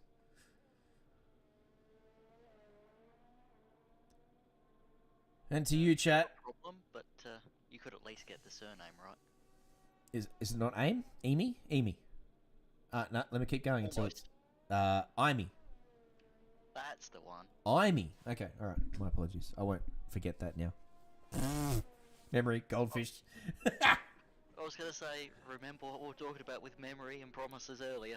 Yep. I'll forget it. Don't worry about that. Tell you what, Tier 2 took a while to get into the 14s. These boys are just banging in the 14s. These are banker laps, by the way. Mitch Weatherburn's done a 14. Hong Yi's in the 14.4s already. We haven't even seen a 15 yet. Wowee. It's cracking pace from the Tier 1 fellas. Let's see if we can find someone on a lap. I reckon Zikai Chu will be... Going faster. They are. A couple of 15s from Bryant, Kyle, Nick Randall. But Zikai Chu has been ridiculously potent over the last couple of laps. Notice he's on the medium tyres here. So, in he goes. He's not going to finish that lap. Peter Thomas, another one to watch. Also on the medium tyres. There's plenty of runners out here on the medium tyres. In fact, I wonder if I can bring the tyres up. Oh, excuse me. Bring some of the tyres up. Were any of those done? Kenneth's done his on a medium. But no, none of those 14s were done on mediums. I would have felt physically ill if those 14s were on mediums. But no, I live on. Daniel Lambert currently quickest with a 14.389 with 13 minutes to go in qualifying. I would expect a couple of 13s here. This man would be one of those, if I'm not mistaken. Jesse offering to put his hand up to jump in with us. Yeah, bring it on, Jesse. I mean, you're more than welcome to, but maybe leave the penalties at the door. Yeah, mate. Leave your bloody donkey points outside, that's for sure. Great call from Alex. But yeah, mate, you want to jump in, do so. Would absolutely love your assistance. You can talk us through the different corners that you brought all your donkey points from. You can have a chat with Alex about whether or not those were warranted, because he is our head steward, of course. But yeah, jump in whenever you're ready. Don't even delay. So where does Pete Thomas go on the mediums? Obviously that last lap was invalid because he hasn't set a time yet. Daniel Lambert currently P1 as we discussed. Plenty up there in the 14s. Pete Thomas wringing the neck out of this car here in Sector 1. So he's definitely on a flyer here. Whoa, that looked a little wide there, but he managed to keep it on track. Still hitting all the apexes pretty well. I am very interested to see how Zekai Chu goes tonight. I've been enjoying watching his progress after joining OOR this season. Currently on his out lap. Try and get away from that goddamn revolution bug. God, that annoys me. It's been in the game for so long. I can't believe they haven't fixed it. Go back to him. Alright, we'll get off that camera then. It's one of those things you thought they might have been able to fix fairly easily, but clearly He's not. invalid. No, yeah, yeah. There's a lot of things that they haven't got right that you would think would be easy fixes, but I'm not a game developer, so I got no idea. They're doing much better at creating F1 games than I am. Peter's going to duck in the pits here because that lap is invalid. He did this at Saudi Arabia where he had a couple of cracks at trying to start on the mediums and it just didn't quite work out for him, so he'll have to jump on some softs and have another crack. Zekai Chu now on softs. He's pitted off the mediums. Pretty tidy first sector there. Climbing up through the gears. Kenneth Ang doing a great job of respecting him. Jumping out the way there. Took off a fair amount of speed there between the two apexes. A lot more than I've seen a lot of other drivers take. So, not sure if Zekai quite got that right or if that's his line. But it was a pretty good first sector up until then. So, we'll have to see what this lap does for him. Looks like Brian Tan has come a cropper in the first sector. Not sure if that's a DNF or if he's just spun there.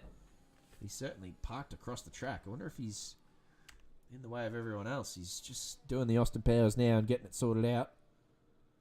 An old 300-point turn. He's got the Ferrari of, I think it's Tom Malone. No, it is Donny Sadeo flying up to him now. Anyway, back to Zekai. We'll see how he goes through the last corner. Looked pretty tidy. Good exit. DRS open. And P6 from Zekai Chu with a 14.664. So, pretty handy as a banker lap. Now with 9 minutes to have another crack. Daniel Lambert. Is he just waiting for an invitation or just sitting there listening to us? Yeah, hey, join in. Whenever you're ready, Jesse. There's no need to knock. There's no pants in here. Just be warned. Alex and I both without pants at the moment, as is our right and our responsibility here in the Octane Online Racing commentary booth. There's no pants every day in the That's exactly right. booth. No, there are no pants allowed. We're still recovering from that race. I can't unmute you. You got to unmute yourself. That's you. You unmute yourself when you're ready. Just as I said, don't bother knocking. This room ain't rocking. Get in here. Mr. Maloney would be a different story. I'd have to grant him permissions and stuff, and I can't do that right now. So unless you want to knock on the great man's door, and he can sort that out for you. As I said, I'm a little bit stuck at the moment, so I couldn't do that. But I'd be very happy to have him. Don't be questioning that. Tom would bring a great amount of experience into the box, so if you can sort it out, get him in here. The more the merrier, I say. I might actually get a chance to have something to eat and drink if there's other people. Yeah, we'd take turns in doing that. Have you ever heard of gammy chicken? Anyone in chat heard of gammy chicken? Because I've got some that I have. gammy chicken and beer. Go and Google that. It's a Korean chicken restaurant that my wife has so generously gone to. She's dropped a bunch of boxes in front of me, and they're very good smelling. But I also know that Neil doesn't like chewing on stream, so they're just sitting here in front of me, and I'm just, I can't chew right now. And she's having a giggle at me. She knows what she's doing. Cheeky. Tom Malone in last sec now has done a 14.1. So this won't be a lap. He's just coming in now. But that is a very impressive time from Tom Malone. He's clearly got Imola down pat. Hong Yi looks to be on a flyer. That time from Daniel Lambert holding up nice. Actually, I think he's improved. I thought he was a 14.3 before. He's now 14.2. So Daniel Lambert, another one to keep an eye on tonight. Clearly having a good time. And Jeremy Washington also up there with a 14.4. Not to say that Jeremy's not usually quick, but he sort of hangs around the P8, P9 mark, and he's up there in he was P4 until Mitch Weatherburn drops in there with a 14.2. Hong Yi coming around the final sector now. This has looked quick. I would not be surprised if this is going to improve him. Bang! He goes to pole at the moment. 14-1 provisionally. Still no 13s yet, but we're getting closer. We are well on the way. Daniel Lambert currently 20 seconds down on his best, so that ain't it. He's going to be heading into the pits, I would suggest. Jared Ellis looks to be on a hot lap here. That was a good final sector. Here's the thing. These guys might be quicker, but are they going to provide the same entertainment as Tier 2? I don't doubt it. Usually Tier 1 is more entertaining. Not to say that Tier 2 is not entertaining, but these guys get their elbows out. These guys... No game audio. That's only you, Deckers, surely. Has everyone else got game audio? Don't tell me that now. I had to turn it down a little bit because Alex was a little bit quiet. So I've had to play around with it a little bit. But there should be some game audio. You should be able to hear the game. So if Deckers is the only one, chat, let him know.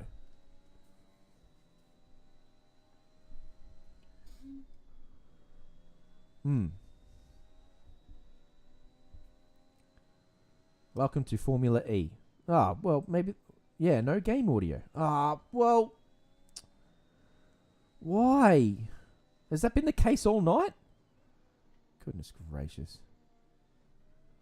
As I was saying, it's been a pretty long day for me, and I didn't have a great amount of time to prepare here. So we had a few gremlins come in at the start of Tier 2. And apparently those are carrying over here into Tier 1.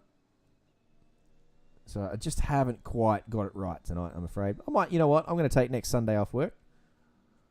Sunday work can get in the bin. It's going to take a week off next week, and I'm going to absolutely get this right. There is audio, but super quiet. Yeah, that's what I'm saying. I had to turn the game audio down so that you could hear Alex. So it's like, what do you want? Do you want to hear Alex? Or do you want to hear the game? Because I can turn the game audio up. That's easy enough. I can just go like this. And then you should be able to hear the engines quite a lot better. Assuming someone's on a hot lap somewhere. Tell me how that's going. See Kaichu, currently 14-6, coming in the final sector. No, straight at the pits he goes. Yeah, but that's what I'm saying. So, more? You're not going to be able to hear Alex. We all know Peter's going to stick it on pole. Yeah, wouldn't be surprised. Oh, Hong Yi's. Oh, no, we watched that before, didn't we? We watched him put it on pole. Yeah, I'm sorry. Look, I don't want to play around with it too much because I've already played with a few things already. And I don't want to make it worse. Hang on. What if I go in here and turn the game noise up? Does that make a difference? Alex is... Friggin' Neil's probably watching this and he's pulling his bloody hair out.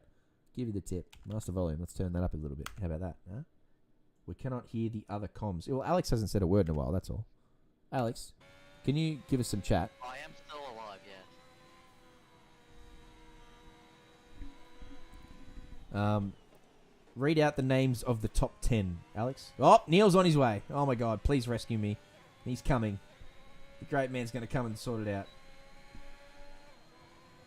While we're sorting out technical difficulties, good evening, lads and ladettes. Hello! Oh, what a great voice that is. Hey, Welcome, here. Tom Maloney, to the commentary box.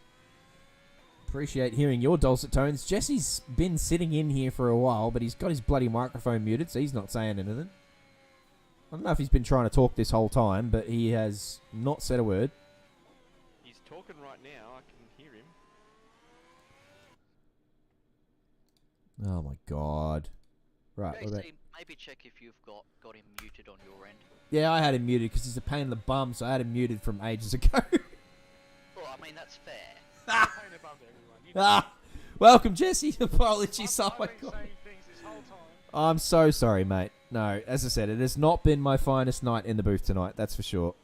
I've dropped game a... audio, but I'll roll with that. That's fine. I don't need it. No, yeah. So sitting in the booth, you guys will never have game audio. YouTube chat. YouTube will be able to hear it, but you guys won't.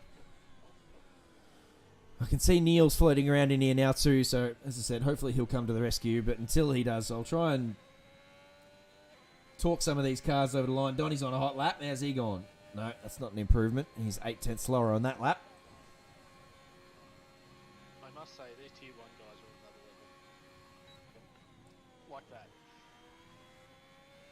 Alex Bowen now quickest with a 14.0. Yes. But Alex or not? The quicker Alex. But does he have the same amount of power as you? Probably not. I'll tell you what, he knows more about politics than any of us combined. To give you the tip, Alex Bowen is all across political affairs. At only 16 years of age, he can't even vote, and he knows more about every political party than my entire family combined. To give you the tip, he's very clued on.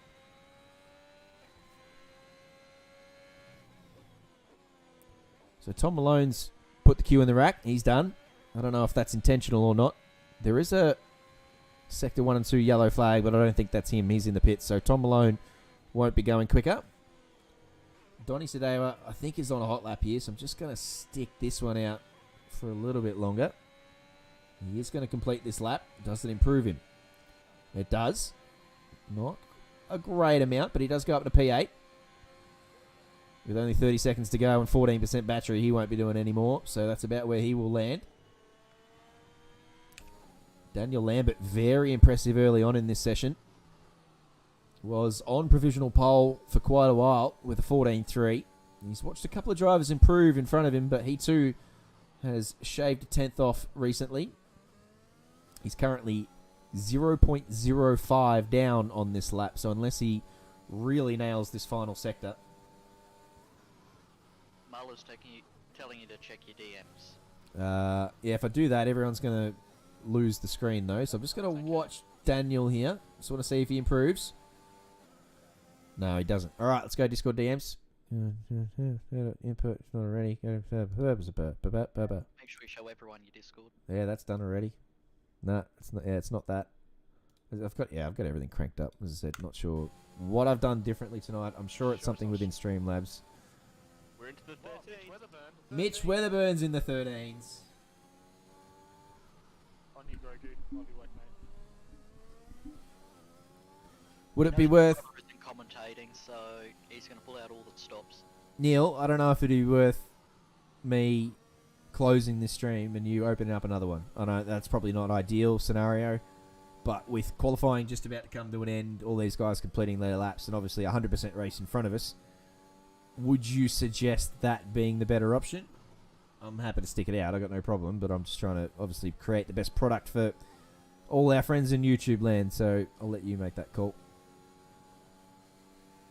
But at the moment, it is Mitch Weatherburn, the only one to break into the 13s. Hello, is that you? Go ahead. Yeah, it's fine. So do you want me to... Turn individual audio for each microphone, maybe turn them up if they're not up. Yeah, done already. They're already cranked up. They're all at 200. Yep.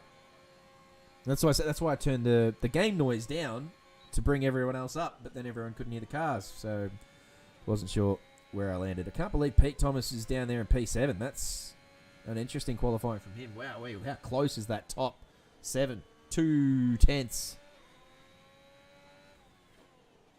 Love to say it's, 1.2 seconds between the whole field, so a lot like Tier 2 there.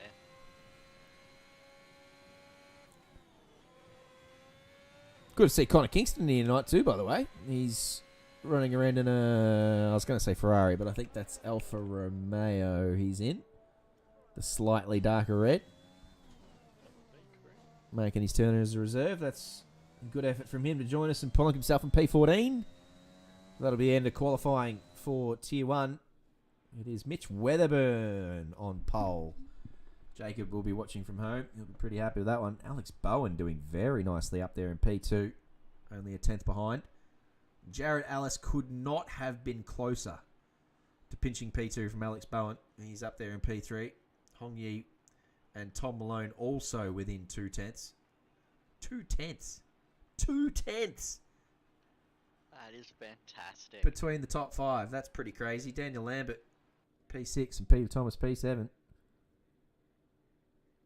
So across into the race session we go. So we've got about 2 minutes now while they set up their strategies, get their tyres sorted. Bender somewhere is doing a rain dance. We'll check out what the weather is like when we join the session. Well, waiting for these 2 minutes here. How was Tier 2, JC and Alex? Oh, mate. Exciting. Oh, my goodness.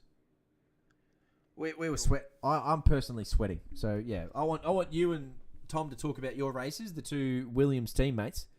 Let us know how you went, why you bloody accrued so many donkey points. Goodness gracious, what corners caused that?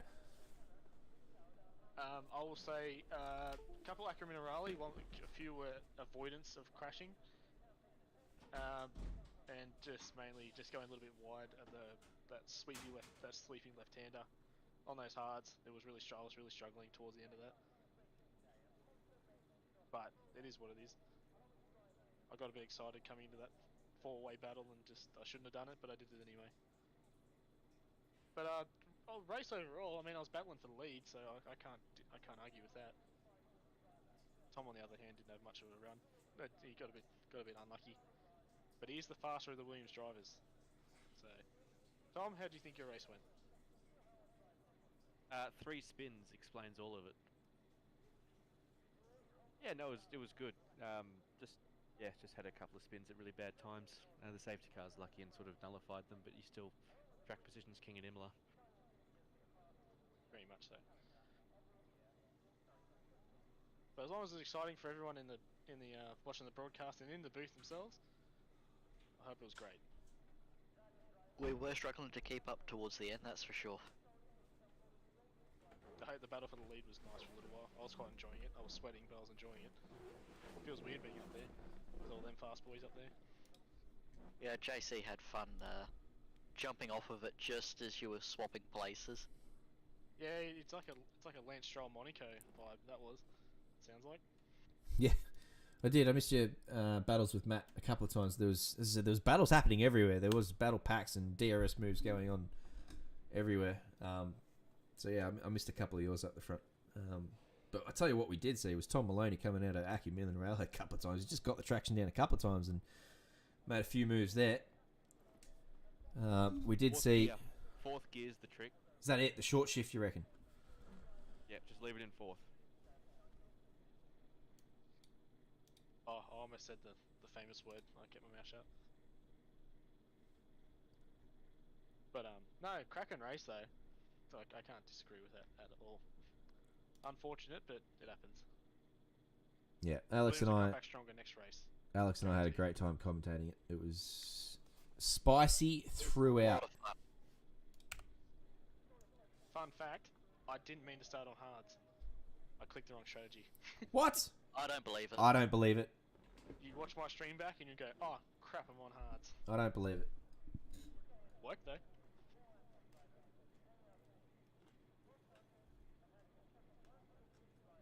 Someone was like, "Oh, you'll be fine. You'll do great."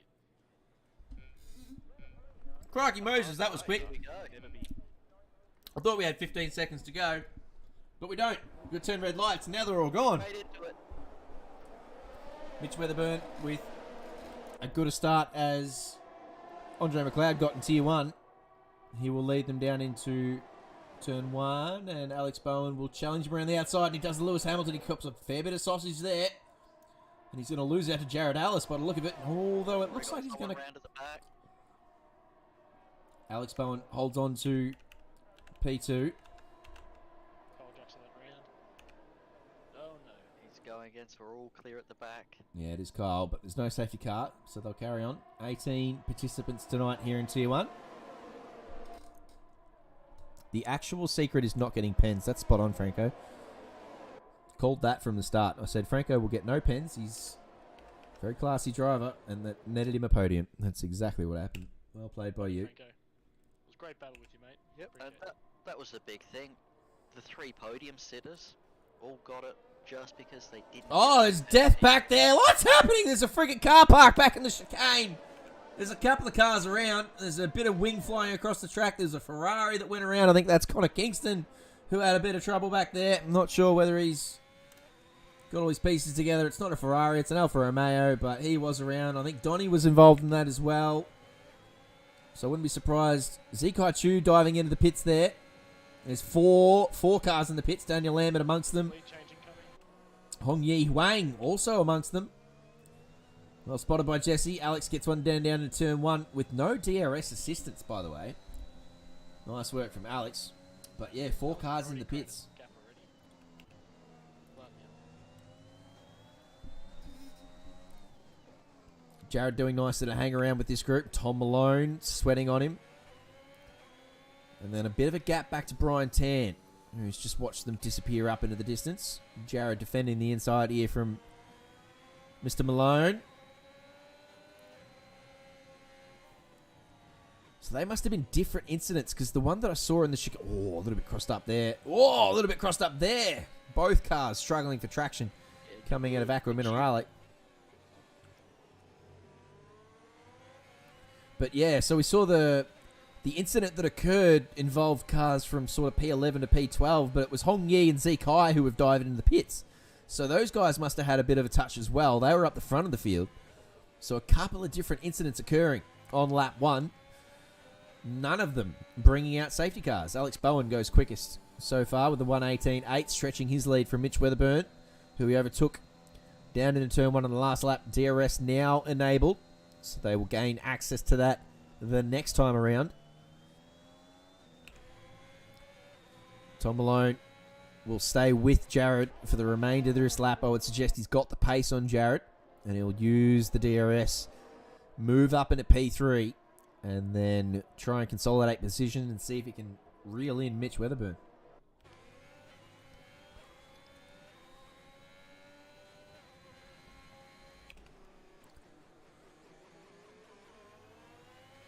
Was there any picks before the race began? Anyone, did you have any favourites here?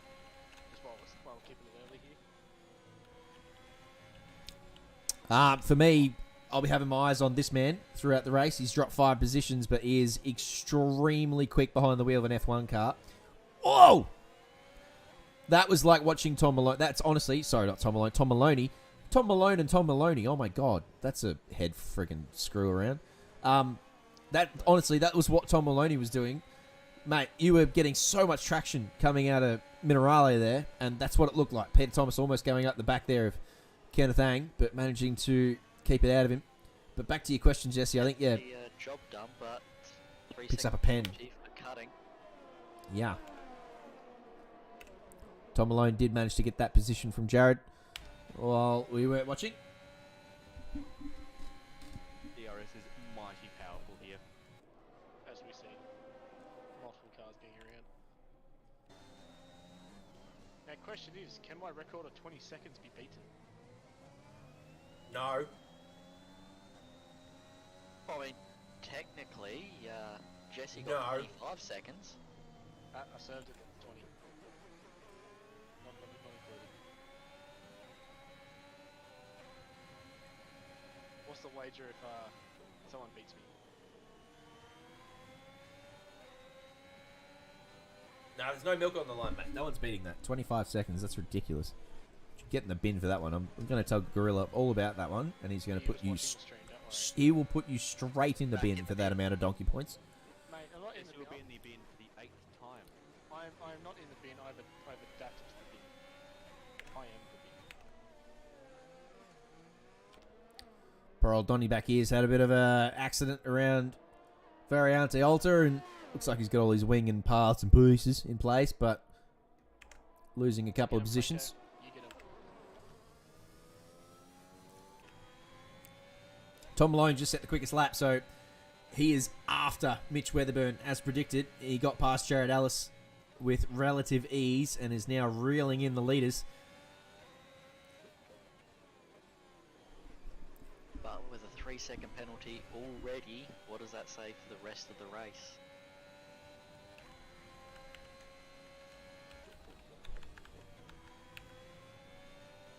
Look, I would have said early on last race that the penalties won't really matter that much. But, Yeah, well, I mean, look how that turned out. yeah, like the ones, like there was drivers who went through without penalties, and they are the ones who finished on the podium. As you said, Alex, it's the guys who got 0 seconds who got the best results. So already these guys, Tom Malone, Nick Randall, Peter Thomas, maybe saying, I'm not going to make it to the podium. In fairness, a lot of that had to do with that very late safety car, but that's always a possibility. And by keeping your nose clean and not getting those penalties, you open up that possibility. DRS open for Tom Malone here. Around the outside he goes.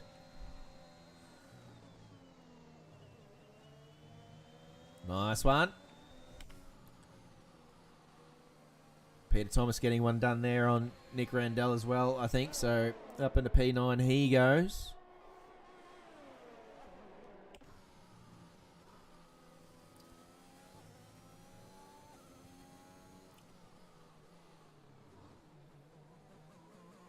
Tom Malone's got one done on Mitch Weatherburn here at some point. Yeah, down the. Oh, that's down the straight. Yep, sorry. Memory of a goldfish, Alex. Senile goldfish. Oh my goodness. Is he ever?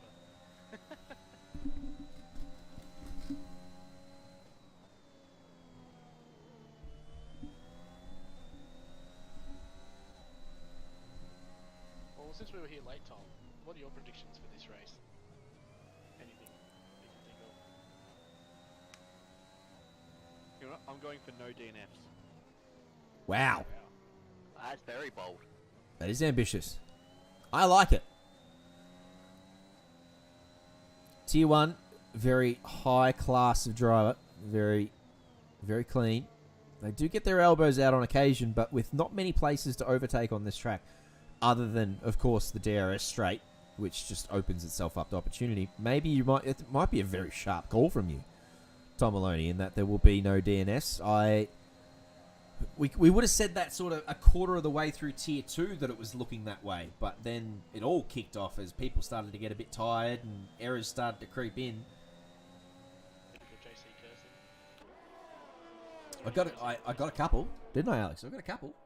Well, you got a couple of good ones, that's for sure. I somehow got away with my spin on the first lap with no damage at all. Not the first lap, the third lap. Peter Thomas has gone around here. Pushing too hard, perhaps? In the hairpin, yeah. He'd made up a couple of spots, but obviously got it all wrong there somewhere. Not sure if he had a minor collision or if someone gave him a bit of help or if he just lost it himself, but it was in the hairpin there. Anyway, looks like he's all together. So not a lot of contact, if any. He'll carry on.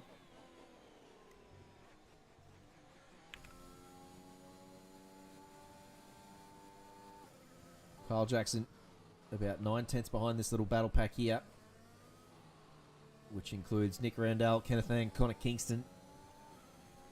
Connor at the back of that pack will be looking to make some moves here with the DRS open, using up the battery. Oh, I tell you what, wowee. Oh, that looks beautiful if you think it's Absolutely mugged. That's how I felt in turn lap one. As Tom said, DRS super powerful. And we saw that a few times in Tier 2 as well, where there'd just be someone at the front with no DRS and they'd have 2 or 3 cars go by them. Beautiful thing to see though, but geez, you feel helpless. Oh, Randall getting it done around the outside there. Connor not done here though. He won't give up on this corner, I know that for a fact. And he doesn't, and he does well. That's good patient driving there from Kingston. And now Nick Randall getting one set by Kyle Jackson as well. Randall has lost 3 in the space of a lap. Half a lap, really. Hopefully he can stay with them, open up the DRS and potentially get one back. Kingston grabs 3 seconds of penalties there.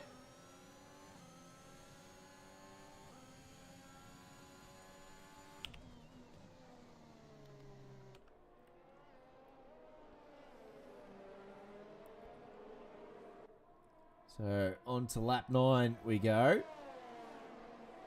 Kenneth with no DRS. Now with Connor behind him. Around the outside he's going to have a look. No, he dives down the inside. Pulls it up nicely. And he gets that one. Thank you very much.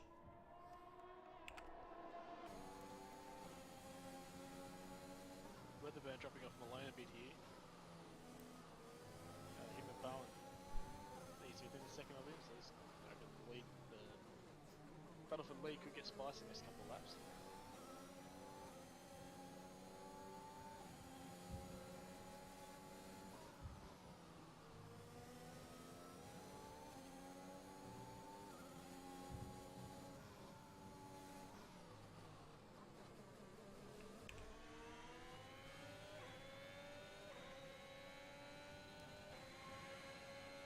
what lap was it when all the excitement still really started coming in? That could be the lap for those guys as well. Oh, it pretty much kicked off from lap 1, really. Oh, okay. Yeah, there was a few lap 1 shenanigans and a little bit crossed up there from Tom Malone. A little bit on 2 and 3 as well, but it all, like, really a large chunk of the mistakes started to come, I'd say around lap 17, lap 18, where the fatigue started to set in. The penalties really started to build up. I think you had 15 seconds at that point. We were really starting to Thank you very much. question whether or not you actually had your head in the game. We got a drive through for a few for speeding in the pit lane. So the penalties really started to build up, and the DNF started to occur around about lap 17, I reckon it was. The drive-through was for the speeding on a safety car. Yeah, a bit of that as well, wasn't there? Yes. Mitch Weatherburn gone. He's out. Oh dear, Oh no. he is. It's the DNF. Oh, sorry, Tom. Your bet is- Wow. Mitch That's Weatherburn not currently. We're going to see a safety car from it, though. That's going to hurt the championship. That is, yeah. Currently P2 in the championship is Mitch Weatherburn, so that'll be a drop round for him. It is a safety car. It's a It is a late safety safety car. It's a late call of the safety Just have to car. wait till the leaders went past.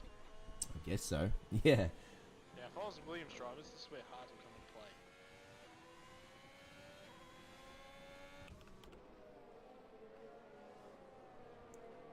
So back here in the field, does anyone pit here? There's a couple that dive in. But as you so rightly pointed out, Alex, the safety car did wait until the leaders had passed to start finish straight and then said, all right, now I'll come out. So it didn't give them the option. Tom, what would be your thoughts here? Coming in at lap 11, safety car. What was your thoughts when the first one came out? I think I was already on the medium, so it didn't make sense for me to stop again. I was just sort of see how many people pit and get that track position back. But if there's been no pit stops so far, except for those guys that had the accident on lap 1, so hards or mediums would be a very interesting choice. Because this is about where those softs start to lose a little bit of pace.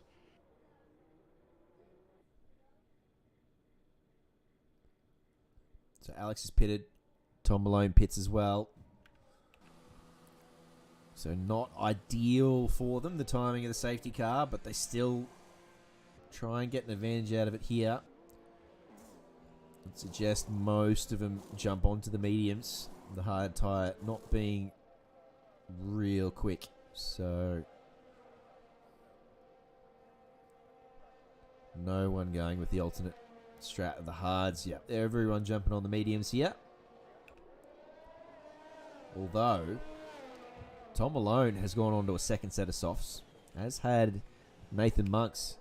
So there's a little bit of alternate strategy there. I suppose you can get away on these early softs. Could benefit you later on. And they've all still managed to come out the front of the field too. So even though the safety car did bone them a little bit, it hasn't really disadvantaged them. Alex Bowen still leading the way and now tucked in behind the safety car with Tom Malone behind him. Connor Kingston. Yeah, I think we won't see a repeat of Tier 2 with the one stopper. Who was that who did that again? Was it Andre McLeod, wasn't it? Yeah, it was Andre. It's ridiculous. I was playing for that also. And he wouldn't have put hards on.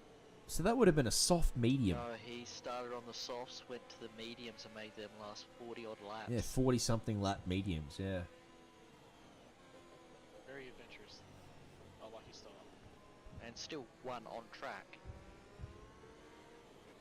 Pace or lane, as Tom Malone would say.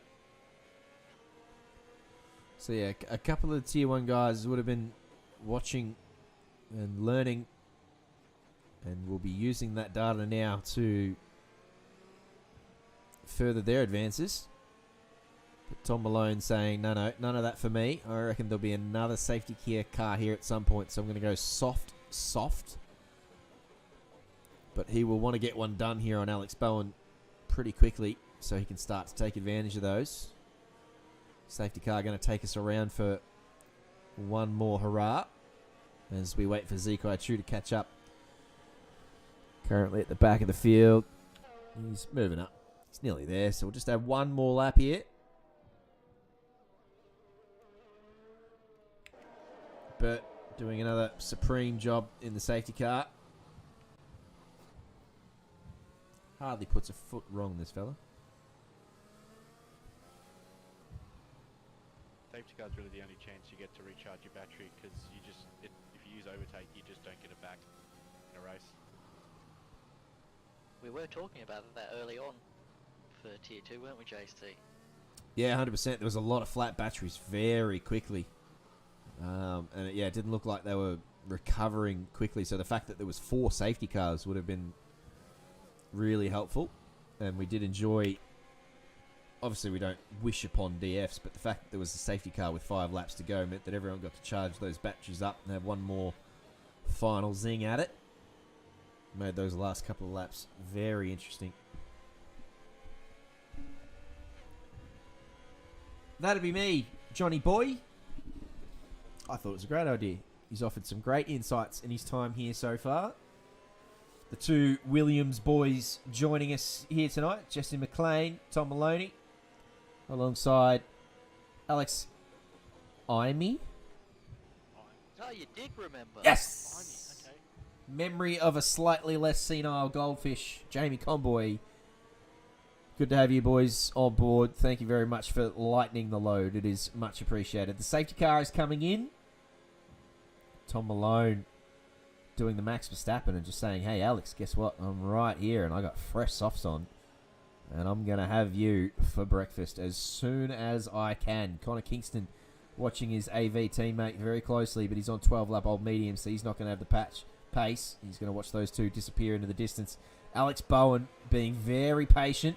Got on the gas. Tom was right there ready for him. So Tom will have a good run down here into turn 1. Turn 1 being the kink. What a waste of a corner number that is. Down into turn 2 they go.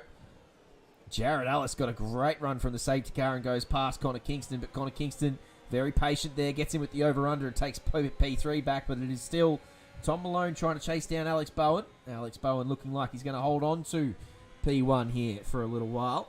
Good start under safety car there from Alex. He was patient. And he got away. Tell you what, Jared is still poking his nose up here. Look at him go. Get in there, Jared. He still wants this spot. He's challenging Connor Kingston pretty ferociously for this one. It's not a 2x2 corner there. They're going to lose a lot of time to the front runners. Jared gives up the position. And Connor filters down into Acra Minerali, still holding on to P3. But Jared is right there with him. You can see the front 2 are walking away now. Yeah, well, the Manisol's very vulnerable there. Great idea for battling, but yeah, it's definitely damaged them. For the front runners already. For our entertainment, it's fantastic. For their Oh. race, not so much. Oh, that's exactly right. We're all about the entertainment here. This is the content we come to see. Well, yeah, they've already dropped 1.6 seconds behind the leaders, so Connor's not going to have DRS when it opens up, which will make him a sitting duck to these 2. If they don't get it done prior, Jared has already demonstrated he wants this done on track as soon as possible. So we'll stay on board with these spicy boys for a little while longer. Yeah, as I said, DRS will open up. It'll be enabled next lap. It'll still be 2 laps before it actually opens up. Brian Tan being patient here behind these 2. He's already watched them enter into battle already. So he'll know that one mistake and he'll claim a couple of spots there if he's lucky. Will there be a Verstappen-like pass by Ellis to get past Mr. Kingston?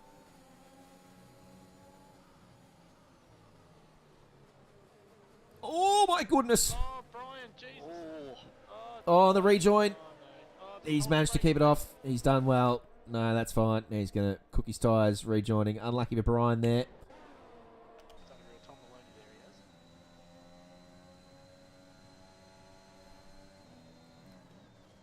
But I wonder if Jared spotted that in his mirrors because he sort of dropped off the back of Oh, Brian grabs himself 3 seconds for a track cut as well. Just a bit of salt in the wound there for poor old Brian Tan.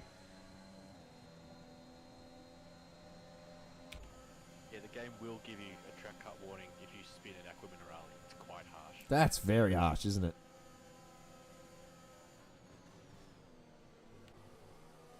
Bit of a train developing back here. P6 all the way through to... Front two just still walking away. There's another level at the moment. Bowen just, I don't know how he's doing on mediums. I thought he'd get eaten up by the softs at this point.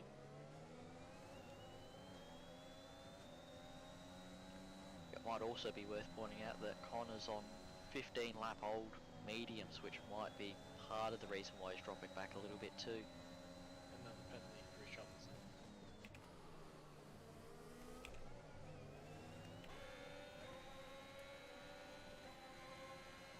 So DRS was enabled last lap, so it's going to be open up for this train. Looks like Peter's going to get one done here unassisted. Let's see if Tom Malone gets one done now using the DRS. Sucks up a bit of battery. That was really close enough. Look at that. Zero. He I feels was so saying helpless too. early on in the last one, this track really doesn't need any more than that one DRS zone. Oh, bit of a snap there from Connor. I don't know if he got a little touch or if that was an unassisted snap of oversteer, but managed to correct it and save it, keep it going on the straight and narrow pretty well. But he's Grass he came in. lost a handful of positions. And another one there from Hong Ye as he dives up the inside. Just got to keep his focus here. It's alright, just lose a couple. Let's get yourself back on a rhythm. It's very easy when you have things like that happen to start driving angry, and you're only going to go backwards when that happens. That's it. Yep, got to keep a level head under that situation. So we'll see what Connor can do here if he can hold off Peter Thomas, who is flying. He's got Kyle Jackson not far behind as well. So Connor just dropping back through the field after starting in P3 after the safety car. As we discussed on those 16 lap old mediums, just not playing the game for him at the moment.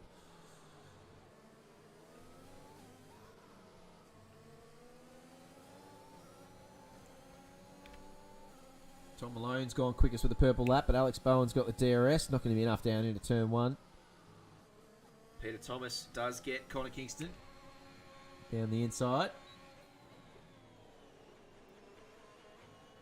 So Connor just falling back through. Oh, and another little snap oversteer there. Not sure if it's the setup or the tyres. Connor's a reserve driver, so may not have done a lot of practice for this race this week. It was a late call up.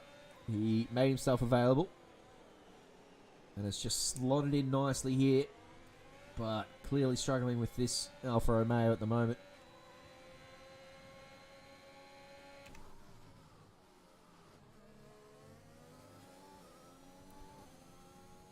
Old no pens Bowen. Doing very nicely up here in P2 at the moment. Plonked between a couple of other penalties. Tom Malone grabs himself another 3 seconds as we speak. Taking him up to 6th. There's a yellow. Oh, who's that back there? That's Nick Randall. How's he going? He sorted it out. On we go. There'll be no safety car for that one. Well, that's a busted wing, I think, as well.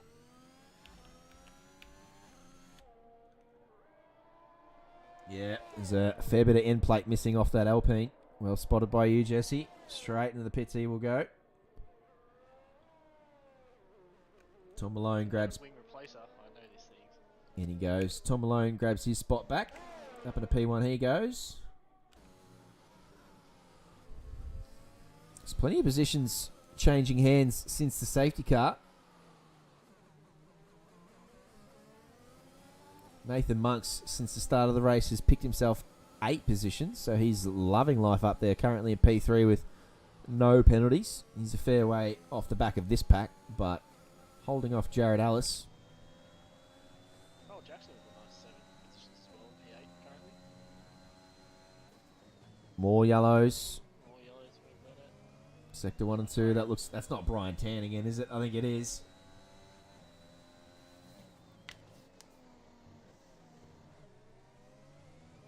Almost 20 laps down now in this one, and just the one safety car so far. Tom Maloney's prediction of 0 DNS not quite coming to fruition, but doing better than Tier 2 at the moment, who I think probably had 2 or 3 DNFs at this point. They certainly had more penalties. Jesse had more penalty points than a lot of them combined. Maybe not quite. Connor's up to 9 now. Tom Malone up to 6. The AV boys with 15 seconds between them. Jared Allison. Majority of the field, just saying. But not all. Mate, it was ridiculous. Alex and I were giggling in here every time you picked one up. I'm just waiting for a stop get a 30 in ACC in the sprint series. Pretty sure Alex can make that. I was going to say, that can be arranged. Another yellow back there. Who's that going slowly back there? Might be Connor, who's now down in P15. So, Hopefully he's not driving angry now. Don't know if he's cooked those tyres and he needs to come in and change them up, because it's just not working out for him now after being up in the top 3 at one point. Now down in P15, so he'll have a lot of work to do to... Yeah, I don't know if he's lost his wing or what, but that car is not playing the game at all. He has definitely lost a piece of end plate there, so we'll see him come into the pits at the end of this one, I would suggest.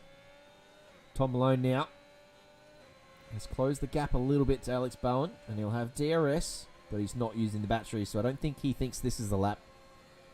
You can see, even without the battery usage, the DRS just... Oh, Connor. Oh, no. DRS so strong, closing the gap right down to 2 or 3 tenths there. So now, can Tom hold on to him through Sector 2 and 3 and maybe set up a move on the next lap? Peter Thomas has done very well to move himself up into P5. He's been cutting through the field nicely, but now he's got the very quick Jared Ellis and Nathan Monks in front of him. So those moves won't be as easy as the ones that have come previously.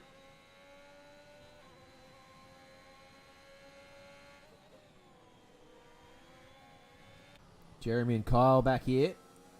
Only a couple of tenths shy of Hong Yi. Jesse, your thoughts? Gone blank. I'll come back. I was just reading the chat. Wazim this is quite dedicated racing. Usually I see league races only do 50%. This one, we are doing it. There's one endurance race in this series. We've done it tonight. Most of them are 50%. We do have sprint races at 225s as well. Tell you who else is dedicated is these bloody bots. They've been out and about tonight. Neil's been spiting them. So we did see Tom Malone close the gap with the DRS last lap, and he did set up that move beautifully, and he did get it done down to turn 1. That's how you do it. He saved his battery, didn't use it. That was intelligent driving on the last DRS zone, and then he stuck with him in Sector 2 and 3, saved up that battery, and then used it to perform the overtake down into turn 1. So Tom Malone retakes the lead of this race. Peter Thomas has managed to snaffle one using the DRS down past Jared Ellis. More yellows, more pain for the McLaren drivers. That looks to be Hong Yi, who's falling back through the field. Yeah, it's 100% races are great fun, Deckers. I've only done one previously, but it was great fun though. Pretty sure Tom will agree.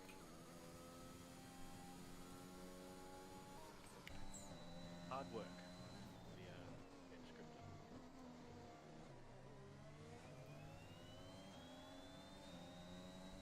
What is everyone's thoughts on the 100% race? Apart from taxi. That's why I love him. I said to Alex in the previous race, it's a race of attrition. We had Monaco last week, which is also a race of attrition. You got to concentrate for a long time. You got to keep it off the wall. You got to not DNF. It's a different sort of race where there's not very much overtaking, and the only battle is between you and how fit you are and how good you are in the head. And that seems to be the same sort of thing here. 23 laps in, plenty of penalties, couple of DNFs. That's what it's all about. It's trying to survive and stay focused for as long as you possibly can. And I tell you what, it else does. It makes you appreciate real life F1 drivers, because we're just doing it in a game sense. We're not dealing with any of the G-forces. We're not sweating.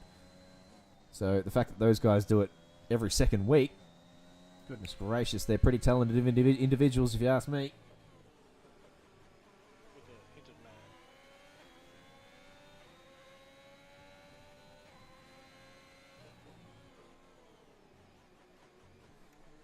Might have missed it, but Tom Malone's fallen well back from Alex Bowen at some point, and it wasn't a DRS move. Alex managed to pinch one back, and now he's the second half down, so Tom might have made an error somewhere, I would suggest. He's well clear of Nathan Monks, not on a great deal of pressure from behind him, but he's lost DRS to Alex Bowen, so Alex will be loving life up there now, knowing that he's got a 6 and a bit of a gap behind him, a 1.6 second gap. Jeremy Washington looks like... Very fast. He's made the move on Bugs. Yeah, he's been climbing, hasn't he? God, that DRS is so overpowered.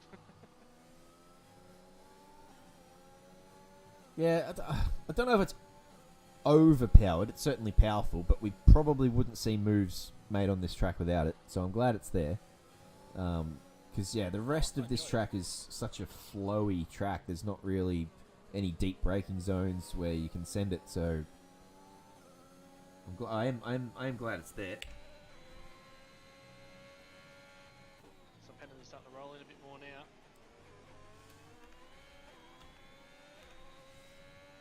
On to the 12.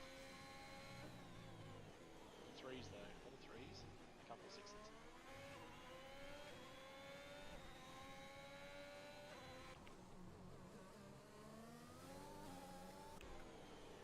Bit of a train forming back here. Sekai Chu's made up a couple of spots since his early pit stop.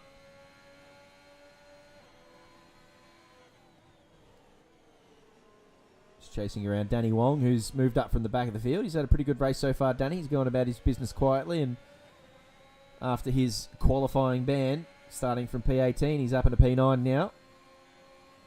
He's got Ethan Small challenging him now, though. Ethan's going to go down the inside with the powerful DRS and get that one done. So, up into P9, Ethan Small goes.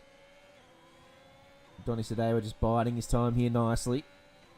Just watching and waiting. Also using the DRS to close the gap and get something potentially happening for him in the next couple of laps, as we saw a few other drivers do previously.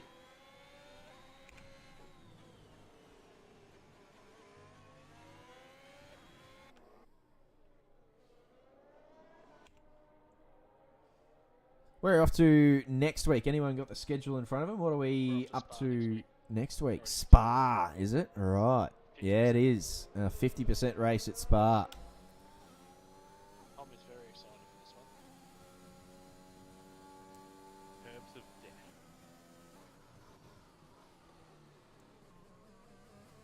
Are there any curbs in this game that aren't death? I know Suzuka's got some pretty death curbs. Are there any where they sort of play nicely and you can really abuse them? A lot of them in Imola, actually, as long as you don't get up on the yellow sausage ones, but that sort of stands to reason in F1 cars. You know, you can get up on the curbs on the 1, 2, 3 pretty easily.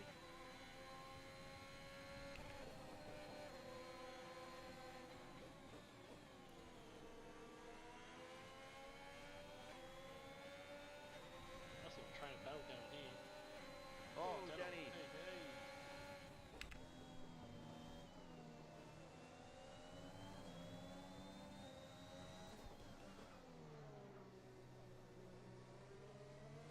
So yeah, as you said, we've been watching this one develop for a while. Getting pretty spicy there. Yes. I think Tom Malone's soft plan did not work out. I think Mr. Balance just... Oh, Donny. Oh no, Donny! He kept it out of the wall, I think, which is done very well. Get off No that one line, around him though. now. He's done well to rejoin there. He waited patiently for Hong Yi to make his way past and then rejoined pretty safely. That's how it's done. But that ends that train. Nathan with the DRS open here. Little squirter battery. He's not, yeah, no, he's keeping on the back of Peter here. He's not letting him go.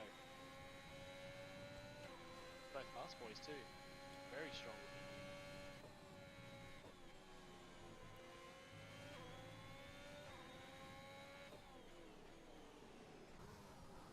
going back to Alex before, he just seems to be on another level at the moment. Damn straight I am. Yeah, okay. Perfect timing to come back from a phone call. Yeah, you're welcome. Both Alexes on point tonight. Couldn't agree more. Alex Bowen up there in P1, Politics too. just going about his business very nicely. Currently 3 seconds clear of Tom Malone, not including the penalties. So in a commanding... Very nice position to be in. He really is commanding this one at the moment, that's right. But Alex Imey in the commentary booth also commanding a very handy position. I've very much appreciated your work. Jesse was just commenting on how well you've done tonight. I'm sure it was you he was referring to. Oh yes, very much so. I don't know who else he could be referring to. He's got multiple Alexes, and we've got a couple of Tom Malones and Maloney's and Ballones and tongue twisters abound. Yeah, words are hard. I'm just glad you finally got my name right. Oh yeah, tell Alex because Better part of 16 months to figure it out. Alex was calling you McLean. Oh, that's fine. Alex doesn't know me that well. You knew me better. I also have the added excuse of knowing someone with the exact same spelling that's pronounced McLean. And the toothbrush brand. No, that's different spelling. Thank you very much. Don't put me amongst that. Pink like Just a bit of Malone, slander. says John. Nah. As you can tell, I'm not like toothpaste. I do not keep it clean.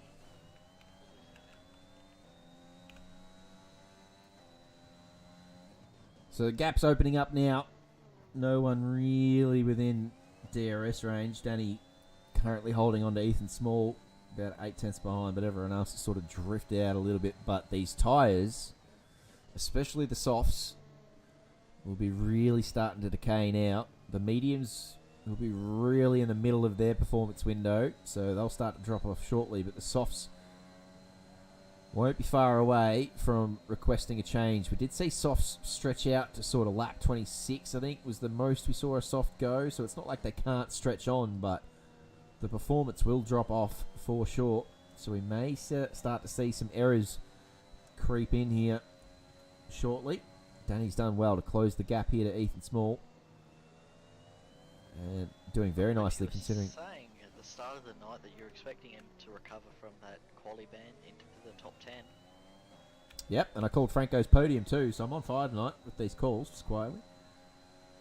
Oh, sector 3 yellow. You also did say Mull was going to get a podium, and that went well. Yeah, well, There was a curse inbound. Yeah. well, I can't get them all right.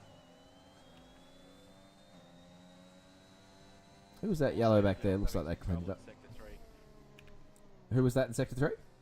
Randell, I think. Was it? Right. Went round twice, it looked like on the map. Cooked his tyres a little bit, you reckon? Let's see if he gets his Tokyo drift on here through the first sector. Mugs in. He's going for a bit. Change tyres. Yeah, he's doing a lot of short shifting, so he knows those tyres are in trouble. In discussion with Tom in TeamSpeak earlier, we were, I think, 15 plus on softs. We were very, obviously the family was starting to die off real big. So, make that what you will. Top alone and other soft notes.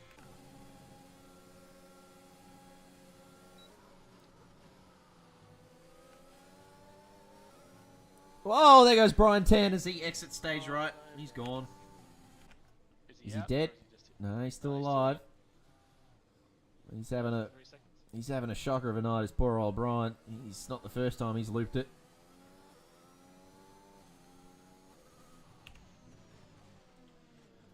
You hate to see it. Do we ever? I'll tell you one thing though, 6, 7 and 8, 9, 10, 10 positions up. How good is that? Yep, solid performances from those boys, especially Kyle Jackson, who is yet to have a penalty. So he's doing very nicely to plonk himself up there in P6. He'll be pretty happy with his work so far. Nick Randell, we saw loop it. Connor's looped it.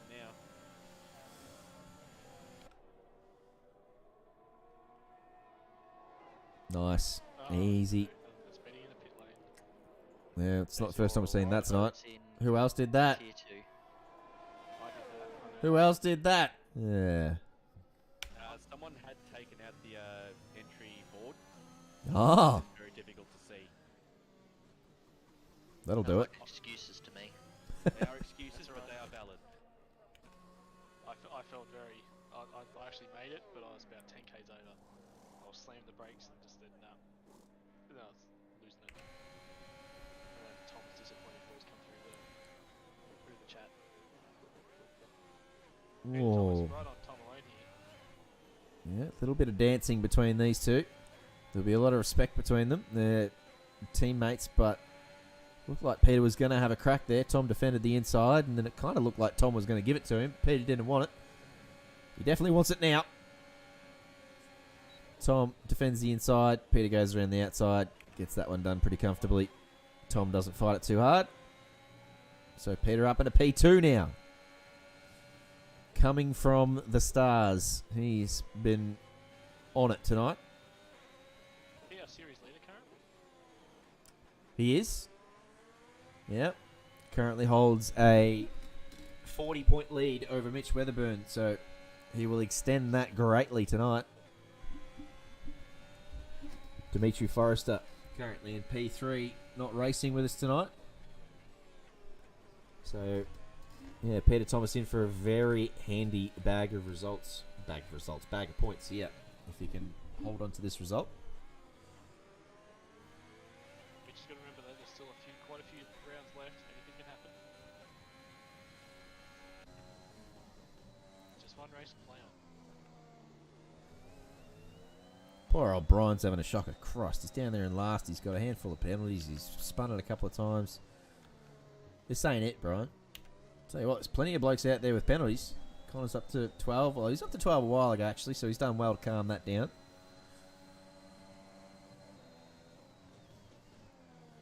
But yeah, as we discussed, Danny, having come from the back of the field, he's up here in P9. Well, I heard apparently someone in tier 3 got 21 seconds of penalties. I wonder who that might be. One of our ex-Benny drivers, JC, also was racing this evening. Mr. Michael Hindle? Maybe Who's in tier 3, was he?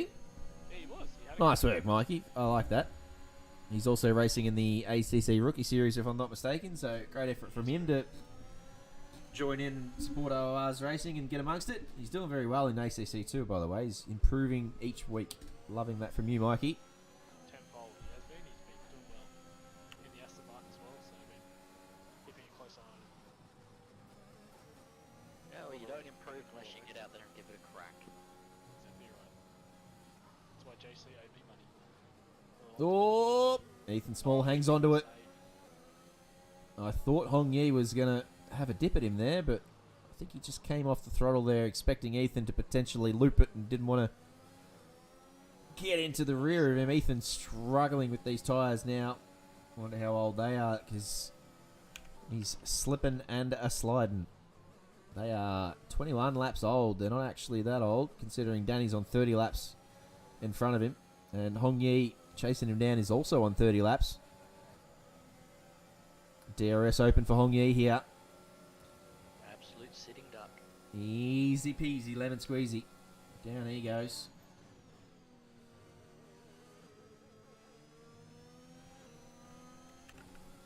Zekai Chu down into turn 1. He's got Daniel Lambert in front of him. He's got that red light blinking, so Daniel's struggling for battery at this point, whereas Zekai is sort of still sitting on a third of his. So Zekai just biding his time.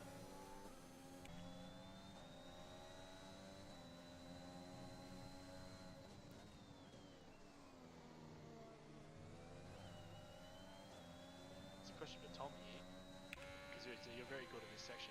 Coming into that chicane at the end there, where do you place your car to ensure great exit speed, entry and exit speed? Coming up here now. So you really want to just absolutely just clamber all over the right-hand curve as much as you can without incurring a track cut, obviously. And then that'll actually snap your car around a little bit so you can get around the other curve without jumping over it, so you get some traction. And then, you know, if you short shift into fourth gear, it's just easy. So is this Minerali you're talking about, or Alta? The Alta, this one. So this one, right. That name. Honestly, one of my most hated corners in the game. In this game, in an ACC, and probably in the world, because I don't know if I'm driving too much McLaren, but I cannot do this chicane. I cannot do it.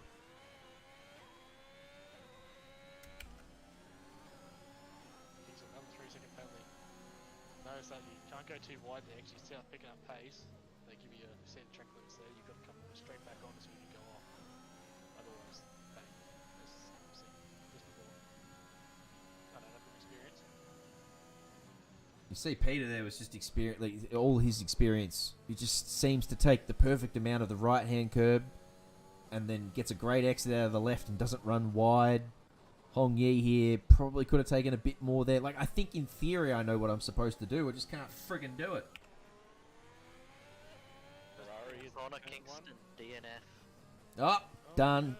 Yeah, there he goes, and it calls out a Safety safety car. car. Yeah, that means my penalties are now. Someone else is not going to take over it now. Ah, Kenneth. Oh, maybe not. I spoke too soon.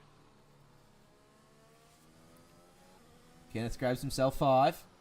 Speeding in the pit lane. Alex Bowen, where's he on track? He'll be abiding by a delta at the moment, so he can't go too quickly, but obviously Pete Thomas behind him also following that delta. Mediums will make it to the end from here. Yeah, that has been well and truly proven. So Kenneth goes on to softs, Danny Wong goes on to softs, Sikai Chu goes on to softs, Daniel Lambert goes on to softs. But there are a few.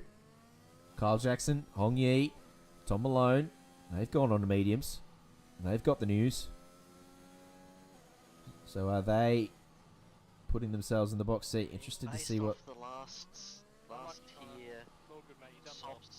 softs might get you to the end, but I don't think they'll be in good shape. Unlucky Alex / Connor. I don't know why I just called you Alex. Probably because Alex was talking. Yeah, that's a great effort. Thank you for filling in. Love that you've come in there with no practice and slotted yourself in. You're up there in P3 at one point, looking pretty tired. I thought, Christ almighty, it's the return of the king, but just sort of fell back through the field there a little bit. We didn't see the DNF, so it's all good on that end. But no, thank you for joining us. Great effort from you. How many sets of mediums do you get, by the way? Because Alex has just gone into soft, so maybe you only get the one set. Obviously, I think it's Do we get 2? so if, Carry the one over from Quali. yeah, so I'm surprised that Alex has gone on to softs there. Because Jared was the same. He's gone on to mediums. What's Peter Thomas going to do? Peter stayed out. What's he doing? Maybe he's thinking the safety car can come. Just run longer. I don't know if he's going to try and stretch these out to sort of lap 40, which will bring him up to 52 and then 11 laps on softs. 50 lap mediums anyway? I would bet on keeping a Bolan behind me on the first softs. Yeah. That's a good point. Who's that out there? The Alpine out there taking It's a very, A-line. very wide line. Yeah, it's interesting line. I think it was Lambert. No, that's a Williams. Why can't they be different colours? It was Nick Randall, who is a lapped car, who's just got himself stuck in the middle here a little bit. Do I let him go? Then they No, get- that's fine. No, you do you. I like it. We ask if the safety car will let them unlap themselves. Yeah, maybe next time they cross the start finish. Although the safety car, I was going to say it's pulling away, but that's not right either. Oh my God! What? Now he's ghosted. What did we just witness? What on earth was that? That looked mechanical. That looked like his wheel snapped on him. What on earth did we just witness? I hope that didn't cause damage to Peter Thomas. He looks like he's got all his wings and bits and pieces in place, does Nick Randall, so he's been okay out of it. He went into the side pod of Peter Thomas, And, you know, the side pods don't get damaged at the level of damage we've got these set to. So I think Peter's might have survived. But that was weird.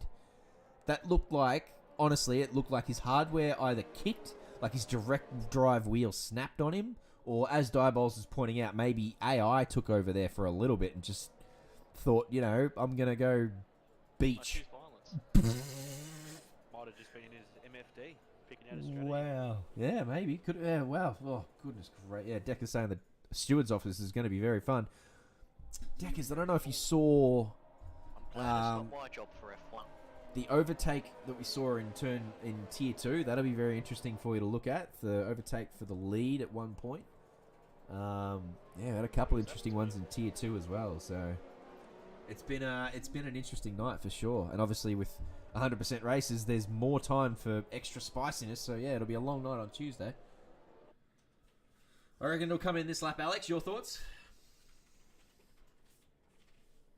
My thoughts on the car coming in, or Oh, the safety car that? coming in. I imagine it will.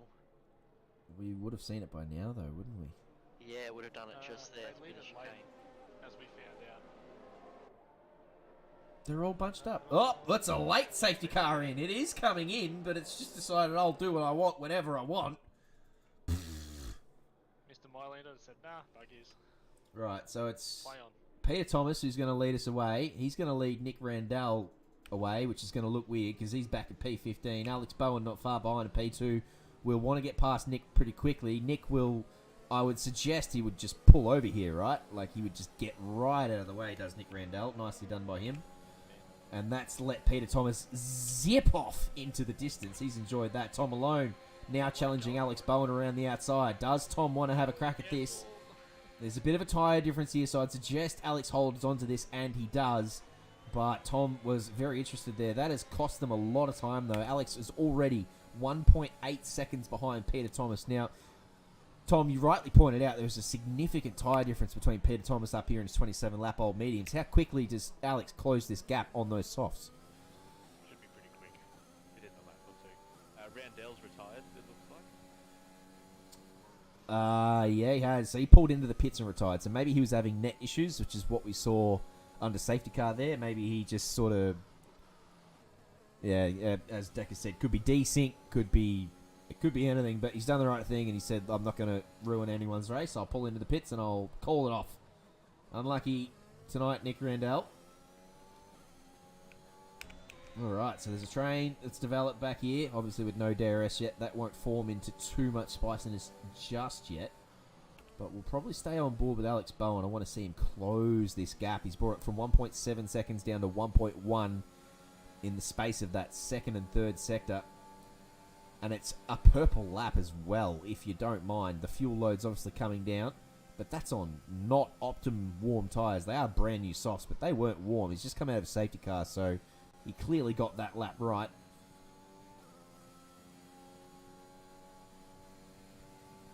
Alex, just be patient, wait for the DRS to come on. You've got these tyres, I don't know what he's going to do with the strategy, but you can make them last a little while if you really want them to.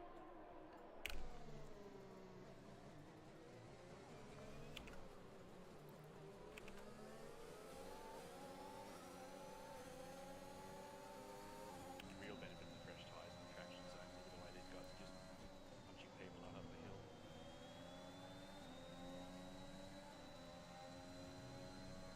Yeah, a couple of drivers not waiting around for the DRS. The soft runners mugging the mediums, but Alex Bowen the one to watch now. He's within a second. Randall wheel DC mid-race. That's unfortunate, Nick. Yep, hardware issue. That's what it looked like. It looked like his wheel just died and turned left. God, it looked weird.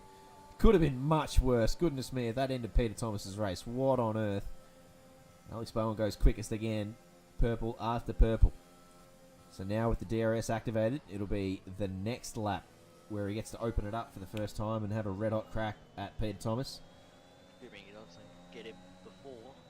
Yeah, he's making leaps and bounds. Sector 1 yellow. That looks to be Ethan Small back there. Just regathering himself.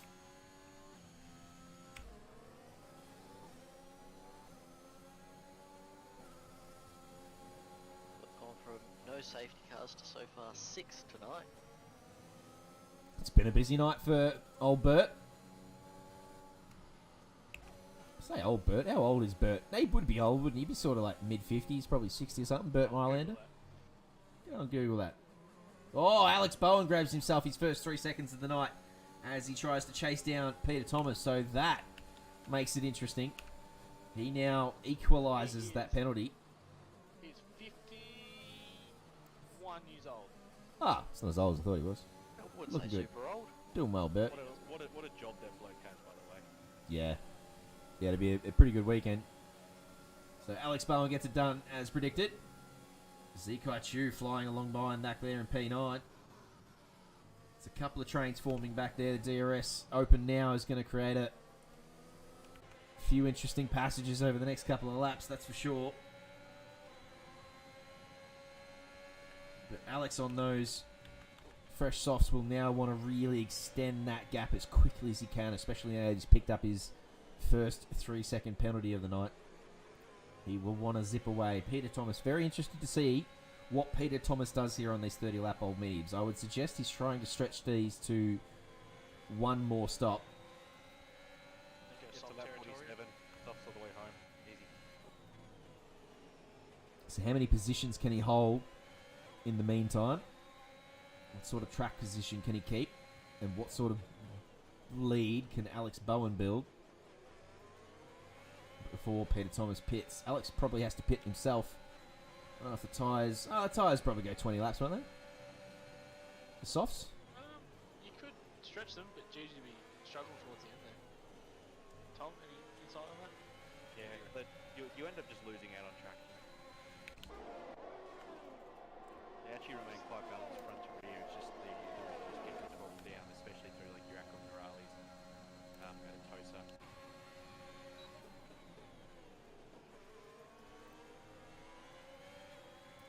Danny Wong gets another one done down the inside.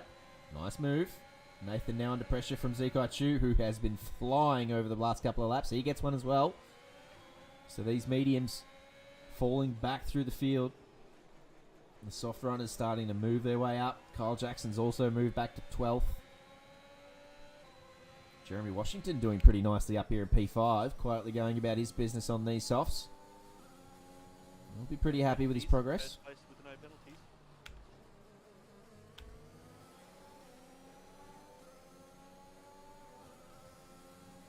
Yeah, what? He wouldn't be too far from it.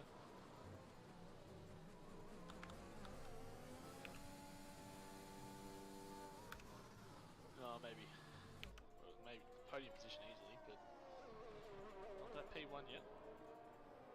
But you never know. Still get that last minute safety car.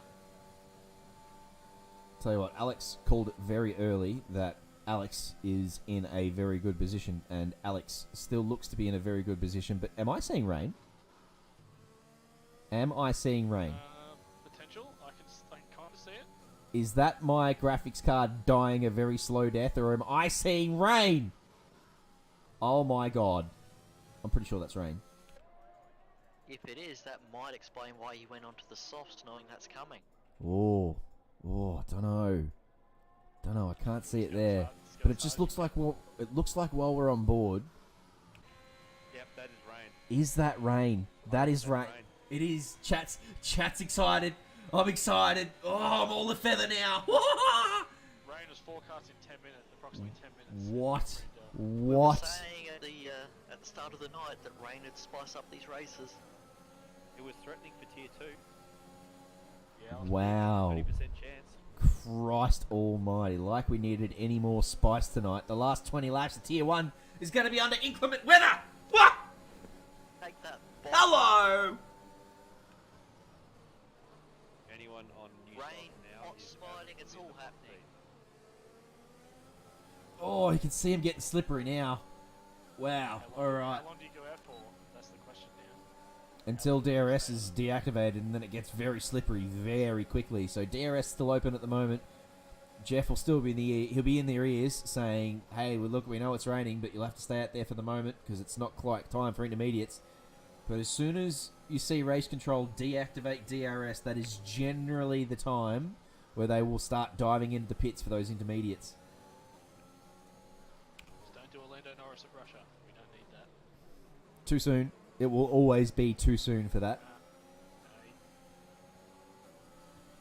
I'd Sector say 2 he's yellow. A little excited.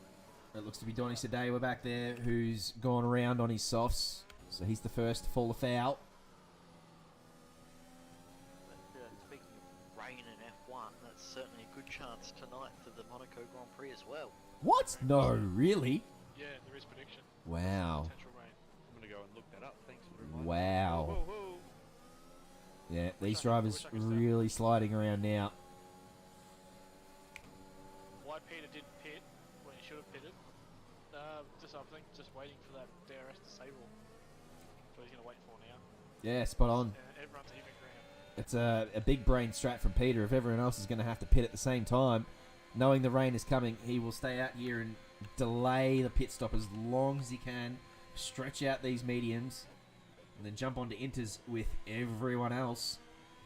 Oh, my goodness! Oh no, Peter! Hold on.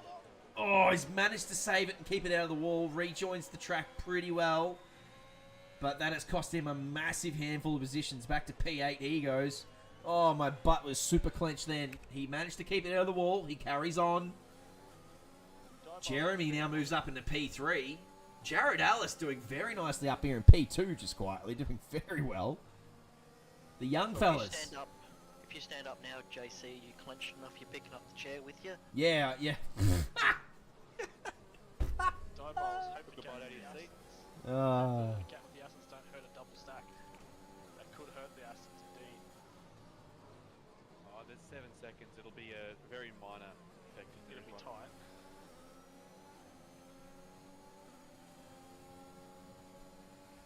No, it's alright. No reason why you should have pitted, yeah. Oh, it's unlucky, Franco. Rain hasn't So really it's racing. increased. It's actually very light rain at the moment. So this is the worst kind of rain. You kind of want it to rain heavy straight away because then you just go. But this is the worst kind of rain where it just sort of teeters on the edge of grip for so long. And oh no, that's not how to do it. Both that we almost had a Russell Bottas. Oh, again, both of them still going straight, still managing to not DNF. Wowee, that was close. Monks on inters. There's inters already. Yes, there is. Could that be the big brain play? We've got 4 now on Inters, so I'm guessing that we're pace? at that crossover Let's point. go on board with Nathan and see how he goes. We'll have to keep an eye on these lap times and see if they improve. I'm seeing from your screen, JC, there is a couple little patches there starting to show. Oh, I can't believe how close Peter Thomas was to death. And then Danny Wong and Hong Yi also coming together. No, too early for inters. I think it was, yeah, my bet was it's a little bit early, but we'll see. It looks like it's not a terrible call. It's He's lost 3 seconds to Kenneth just in the sector alone.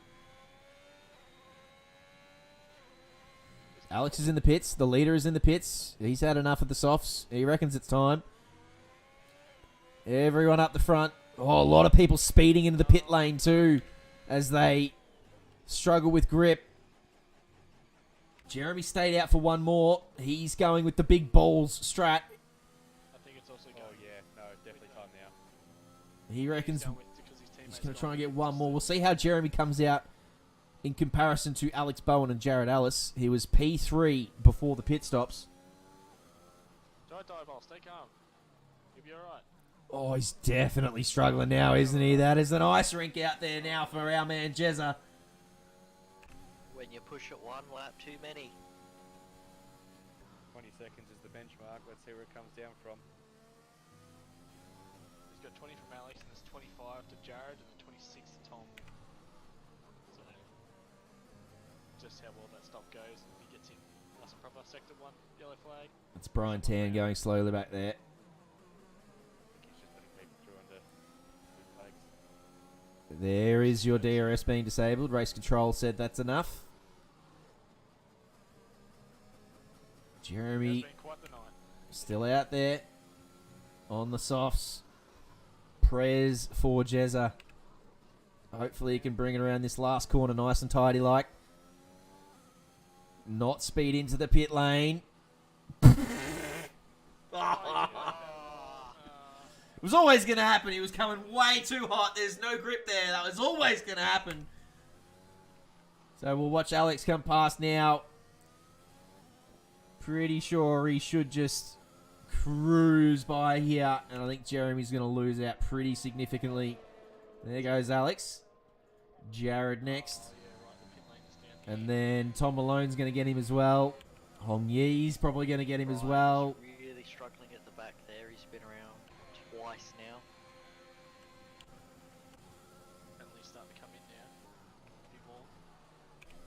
I think the penalty ratio in Tier 1 is now worse than it was in Tier 2. Yeah, good shout that. Yeah, it's a pretty good shout that. 100%. The amount of drivers without penalties is exactly the same. You've got 3 drivers without penalties, but yeah, I think the fact that everyone's sort of got some double digits there. There's a couple of 9s, a couple of 6s. Good call from you, Tom. Pretty similar now. Total penalty value for the race. It would be interesting. Especially in Tier 3 as well. Who was the cleanest? Well, cleanest one I was talking about. Oh, double yellows back there. Who's that? I think that's Brian Tan. Brian Tan's had enough. He's pulled it into the pits and packed it in for the night. Hasn't been able to pull it together. Jared Ellis currently P2. Hong Yi's picked up Jeremy Washington in the pit. So Jeremy drops back to 5th. Peter Thomas also snapples him. So down to 6th, Jeremy goes.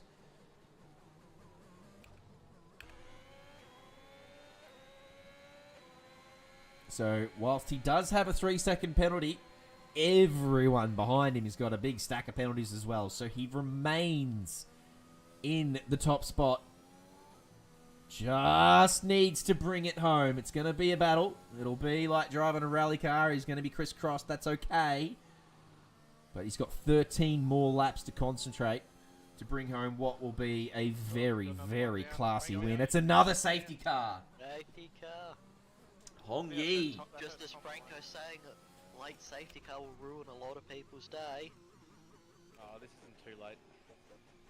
Coming up to Hong Ye here on the right-hand side. He is dead out there at the end of that. Yeah, so who's that there?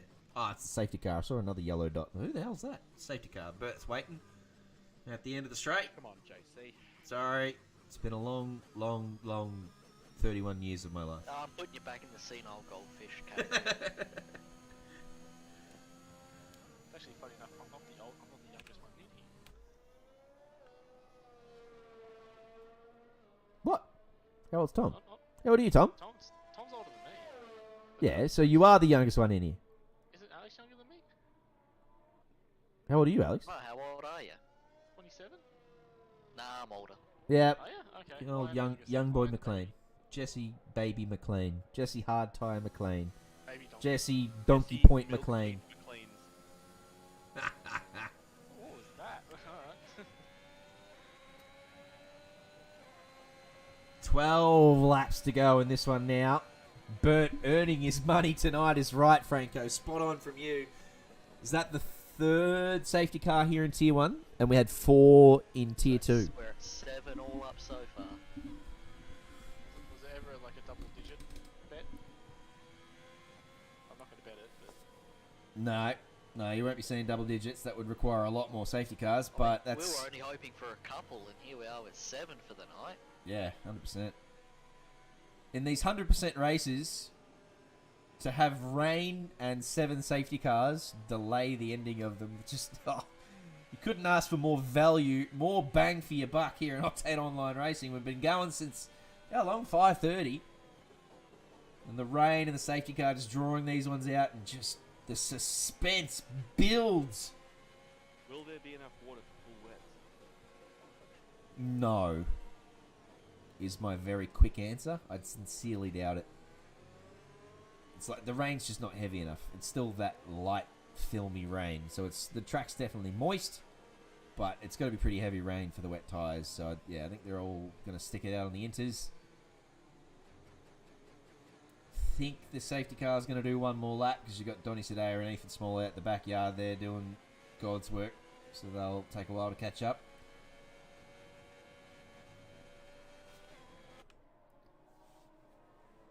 if he's watching right now, but JC, I actually have. There was breaking news in my stream earlier. Mm-hmm. Reese Williams will join the F1 2022 grid for LR. He's coming for F1 2022, is he? Yep, he's coming in. Good news. About time. He's got Racy good. boy. He's got good pace, does Reethy. Glad to hear that. Anyone in here? The Mercedes though. Anyone in here excited for virtual reality? Diabols, I know you've got your hand up right now. You've just jumped out of your chair. I know you love VR, but I've is got there? a league racer who will have, I think, 2 people will have. Tom, you ever used the VR? Jesse, you inclined to use VR? I have used it once. That's just too sweaty for me. As in, like, the headset makes your face sweat type. Yeah. Okay. Yep. I'm bringing all the crew deckers. Send them all in. Nicholas Oh, Randell lovely. bought a VR headset for this game specifically, laid out. Sorry, Alex. I love the VR in AMS2. That's where I predominantly use it for racing. It's fantastic. Be interesting to give it a go in the UF1 game too. I think it'll be cool, but you know, I've dabbled in VR, but it just no. I'm enjoying the wheel more than the VR. Both of them together probably a week out. I think we don't need that. Yeah, I'm waiting to see whether F1 20. Well, look, to be honest, I don't have a choice because if I'm going to be broadcasting and commentating it, I will need to buy the game. But I sort of don't want to buy the game until I know that it's not a buggy mess like the rest of the F1 series has been for the last 2 or 3 years.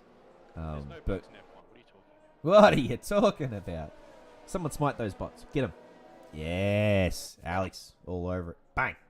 I'm 3 tonight. They've been up and about the bots tonight. They've been in here keeping us company. I do love naked HD ZYZ girls. We have one-time 18-plus dates. I'm 31. I don't need 18-year-olds. I'm Well, they breaking said it up. 18 plus. Just saying, safety car went in. What? Did it? What? Race control didn't even say it was going in. It's just gone. Bert's just dipped off. Sorry, I must have been too He's busy. run out of fuel. I was oh, is someone dead back there. Is that Jezza? It is. Jezza, no. Oh, no. He's alive. He's going to carry on. But he's Safety car? in all sorts of sickness. Oh, Bert's pulled up the pit lane. There he is. Just sticks his nose out, but he's not coming out. Hello. He's not coming out. He just gave us a little tease, but he's not coming out. Good old hello. I was waiting for the hello from JC. Oh, wowee. What a night. We've had everything tonight. Nah, yes, I'm with you, Diabols. I didn't want to see that from Jezza. Absolute fan favourite is Jeremy Washington, so not sure what happened there on the straight, whether he must have come into contact with someone, because you don't spin it on the straight, do you? Must have had a little bit of a feather. I imagine the stewards are going to have a very busy time after this. A very busy front time. Alex, you're going to have to jump in, mate. That's what it sounds like. No, I'm busy enough with ACC, thanks. No, the F1 Steward team, they have it well covered. There's a fairly significantly sized team in there, and they come together on a Tuesday night, work it out together over a cup of tea and sometimes a very strong whiskey, depending on how busy it was. Is it Tim chocolate Tams as well? Vickies? Yeah, you'll have Tim Tams. Of course, Team Champs, yes, without doubt. The original slam with whiskey. Here's Pete Thomas. He's going to have a go here around the outside of Jared Ellis. We're not going to see DRS or anything of it. Oh, Jared getting a little crossed up there. Manages to save it. Does well. That's going to open him up to Tom Malone now, though. Tom Malone going to close the gap. And on the intermediate tyres, a lot more overtaking opportunities start to really creep in as mistakes get made.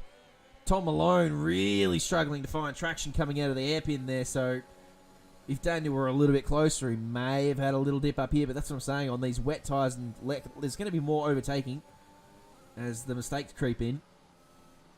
But again, Alex just showing his class and already a second and a half clear of the next best.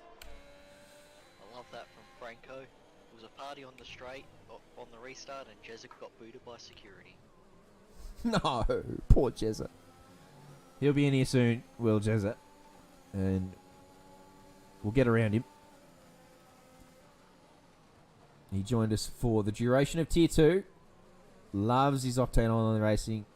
Gets into the sprint series as well.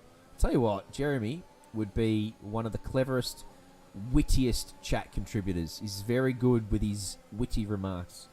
A couple of dad jokes, a couple of puns. He does, doesn't he? He's very witty. There's Jeremy. Great tips from the good man. Oh, Tom very much closing the door there on Daniel Lambert. Daniel doing very nicely to avoid him. But he's got Nathan Monk sweating on him now. He's all back to do that.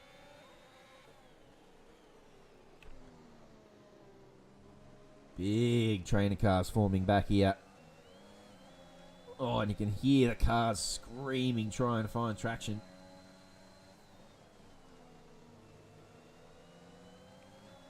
Does Kyle have wing damage? That's what I'm kind of. Not Kyle, Daniel. Or that might be either Williams. Kyle looks like he's struggling in the corners here. I think everyone's struggling. Yeah, he's got all his winging parts and pieces, and it's all together. Jeremy, that was for you, if you're in here in chat. Loves his BPA ad. BPA? BHP? I don't know, I can't remember who did that ad. Come on, look it up. I think it's BHP or something. It's the little alligator kid. Alligator came up, bit my guts out, tore me into parts, pieces. BHP? I don't know, Booper. Something like that. Yeah, I don't know. I think it was HBA. Mutual Communities originally. Wife's yelling at me, it's HBA. It's one of her favourite ads. She's HBA, she reckons. Alright, fair enough. Anyway, great ad. Great little kid. Someone find and confirm it. You'll be indebted. Always good Alex. to clarify who we're not sponsored by. Alex well clear up there. Lambert chasing down Tom Malone here. And then a little bit of a train forming all the way back to basically Donny Sadewa. So these guys all forming up now. Just preparing themselves, just trying to stay patient for the last 7 laps. One wrong move from anyone in this pack.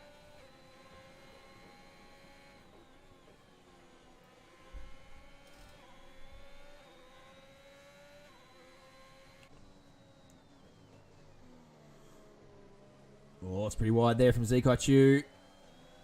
And it compromises his exit. Struggles to put the traction down. Danny doesn't send it up here into the chicane. Oh, and Danny also struggling to put the traction. Everyone really struggling for grip here. It's going to be an interesting last couple of laps. See who can hold on. They've done 50 laps of dry running and they're sweating and they're tired. They've had enough. And now the rain gods come in and just make it harder for these last couple of laps. Tom Malone dropping one to Daniel Lambert there. That 14's really going to hurt. That puts you down at least P11. He doesn't get away.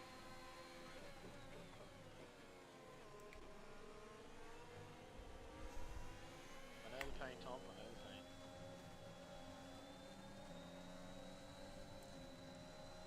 Rain coming down heavy. 13 competitors left. How many we have left in Tier 2? There was 12, wasn't it? Yeah, I think we lost 6 over in total. Actually, I think it might have been a 7th one on the last lap, actually. Yeah, it would have been about the same as this one. Yeah, probably only 12, 13 left. So both tiers, plenty of pens. Both tiers, plenty of DNFs. It's been that sort of night.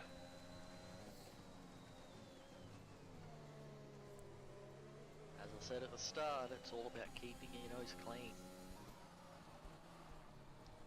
Daniel Lambert here is the one with his nose the cleanest at the moment with 6 laps to go. He's on for a podium if he keeps it together. Oh, plenty of brake locking going on down there. 5 to go now, and Pete Thomas has closed this gap, so he's not done yet. Alex has led from basically start to finish, excluding a few entrances into the pit lane and a bit of crossover there. He has basically dominated tonight with pole position. And to start to finish, I think the purple lap belongs to someone else, and we're not going to see that beaten, obviously, with the weather as it is. Alex does hold the purple lap as well, so almost a bloody grand slam from the great man. But he has Peter Thomas absolutely sweating on him now. And that is not someone I want breathing down my neck because he is super fast. So this will be the battle to watch over the next couple of laps. Looks like we get another exciting finish. We watched Peter almost die before in the first sector, and he's managed to recover from that and still bring it up here into P2. So that shows you the sort of pace he's got.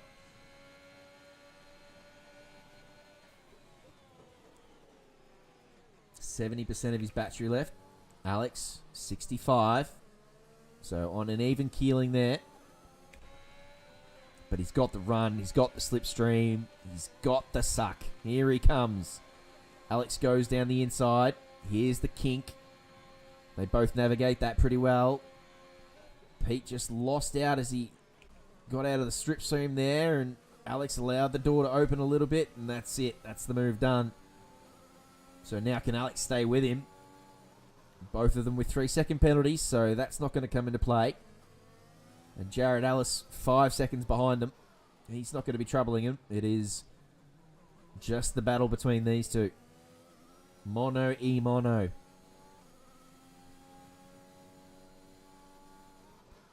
4 laps to go now. And Pete already starting to build a lead almost immediately in the first couple of sectors. Yep, looks like he's already handed back the keys and has checked out.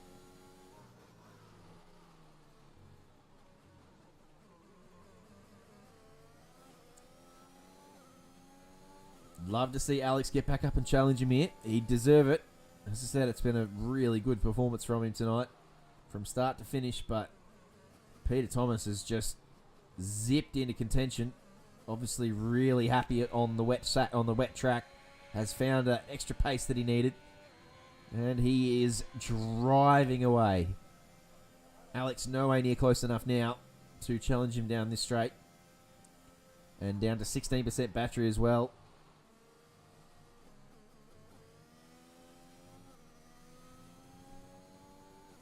Back in the field, this train continues on. Still very close between P6, Nathan Monks.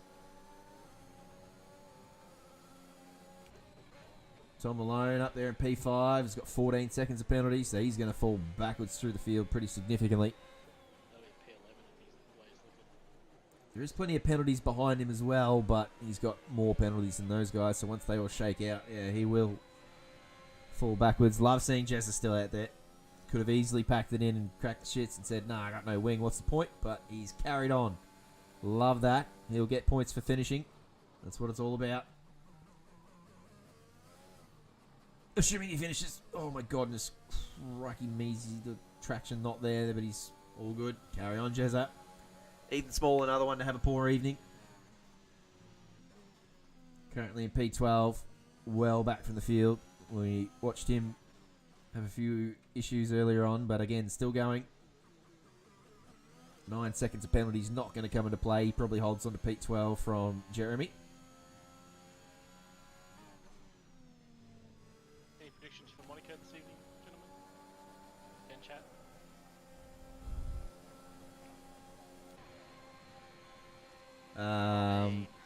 Based off qualifying, probably Ferrari. Leclerc DNFs. Sainz wins. Wouldn't that be awesome in a way? Alex Bauer, It'd be something. Leclerc DNFing is probably not even a prediction anymore at Monaco. It's more of a it's just a given. So, I mean, if he finishes a race, hats off to him. I'd like the Sainz win though. That would be awesome. Great for confidence. He knows he can do it.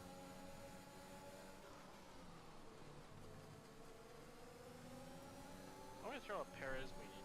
I don't know why. I've got a feeling Perez is going to be very fast. Well, that's assuming you can keep it out of the barriers. Sainz getting a new gearbox, Franco, is it? And dropping spots. I hope not. Can that be confirmed? That man's full of knowledge. If that's what he's saying, that's what it'll be. Is it a fireplace or is it a full back in the grid? I mean, he obviously had that collision in qualifying, so I don't know if that was Keep probably it didn't look like, it wasn't gearbox damage, but maybe just thought I ruined the... Oh, crikey, you just saw Nathan dive into the wall, but he didn't dive into the wall. Maybe I'm envisioning things anyway. I'm not sure what I saw there. He's got no pens, does Nathan Monks, so he'd be pretty happy up here in P6, just cruising along. He'll obviously take that spot from Tom Malone, but Jared Ellis, 11 seconds up the road with 9 seconds of pens. I wonder if he can close 2 seconds worth of gap. Alex Bowen's not done. On you, Franco. I think Pete's just cruising along. I don't know if he's going to be chased down, but Alex has kept this gap at about a second. He is just tantalisingly close. He will be trying to close that gap, but I think Peter might be just holding him at bay. We'll have to see what happens. Of course, with that extra 3-second penalty he got. Yeah, that's going to be even if he massive. gets past, That'll just about do it, won't it? Unless, as I said, that's why I think... Marks the penalty. Oh no. Oh, that leaves Lambert and Washington without the penalties. that's a friggin' great effort from Daniel Lambert to go 100% race with no penalties, and for the last 20 laps on inters as well, if you don't mind. So And being P4. With the P3 inside. yeah, it'll be P3, maybe P2. 8 seconds. He's got to close a 2-second gap on the last lap. Probably not going to happen, but Never know. Still, I mean, a podium from that, I'd Yeah. be pretty happy personally. 100%. This is the Williams drive we needed, Tom. So Alex Bowen still hereabouts. Still driver of the day in the hearts of Chatland. Pole position, purple lap. Start to basically the finish. Peter Thomas just showing his pace in the wet. Getting it done as we come into the final sector of the final lap of the night. Tier 2 was action-packed. Absolutely incredible was Tier 2. From start to finish, it was balls-to-the-wall action. Tier 1 has been similarly spicy, but it will be Peter Thomas, barring any ridiculous donuts around the final corner here, who will come across the line in P1 here in Imola. Tier 1 winner, Peter Thomas. Alex Bowen, unlucky not to bring it home in P1, grabs P2. He'll be pretty happy with that, I would suggest, but maybe upset with those penalties costing him. Jared Ellis, whoa, nearly does a donut over the start-finish line. Comes across third, but Daniel Lambert will pick up the podium based on penalties. Nathan Monks doing nicely for P5. Carl Jackson, Zikai Chu, Danny Wong from the back of the field up into P8. We'll probably get the Codemasters driver of the day, Donny Sadewa and Kenneth Ang, rounding out the top 10. All the way down to P11. Yeah, absolutely shafted by those 14 seconds worth of penalties. Absolutely. So yeah, I would suggest that YouTube Chatland will hand driver of the day to Alex Bowen. He will be driver of the day in our hearts. Codemasters will probably give it to Danny Wong for coming from the back of the field. And Jeremy only 3 seconds off grabbing P12 after the penalties. So the fact that he's held, just stuck through it and finished the race is good, and he almost got a little bit extra out of it. 100%, yep. Daniel Lambert gets my personal driver of the day for coming home with no penalties. I think Jezza did too, just quietly. So driver of the day. But yeah, it is Danny Wong who grabs driver of the day from Codemasters. As I said, from the back of the field after his qualifying ban. That's a pretty good effort to plonk himself up there. But that, my friends, is Peter Thomas on top of the pops once again. He was your winner last week in Monaco, and he is your winner again here tonight in Tier 1. Currently P1 in the championship, and with the DNF of Mitch Weatherburn and the no-show of Dimitri Forrester tonight, he extends his gap significantly. Daniel Lambert, currently at P4, will be happy to crawl up a few spots potentially. But tonight, as I said, Pete Thomas, P1 from P7. Alex Bowen grabbing the purple lap, finishes in P2. Daniel Lambert, P3. Jared Ellis, Nathan Monks, Kyle Jackson, 4, 5, and 6. Zikai Chu, Danny Wong, Donny Sadewa, and Kenneth Ang rounded out the top 10.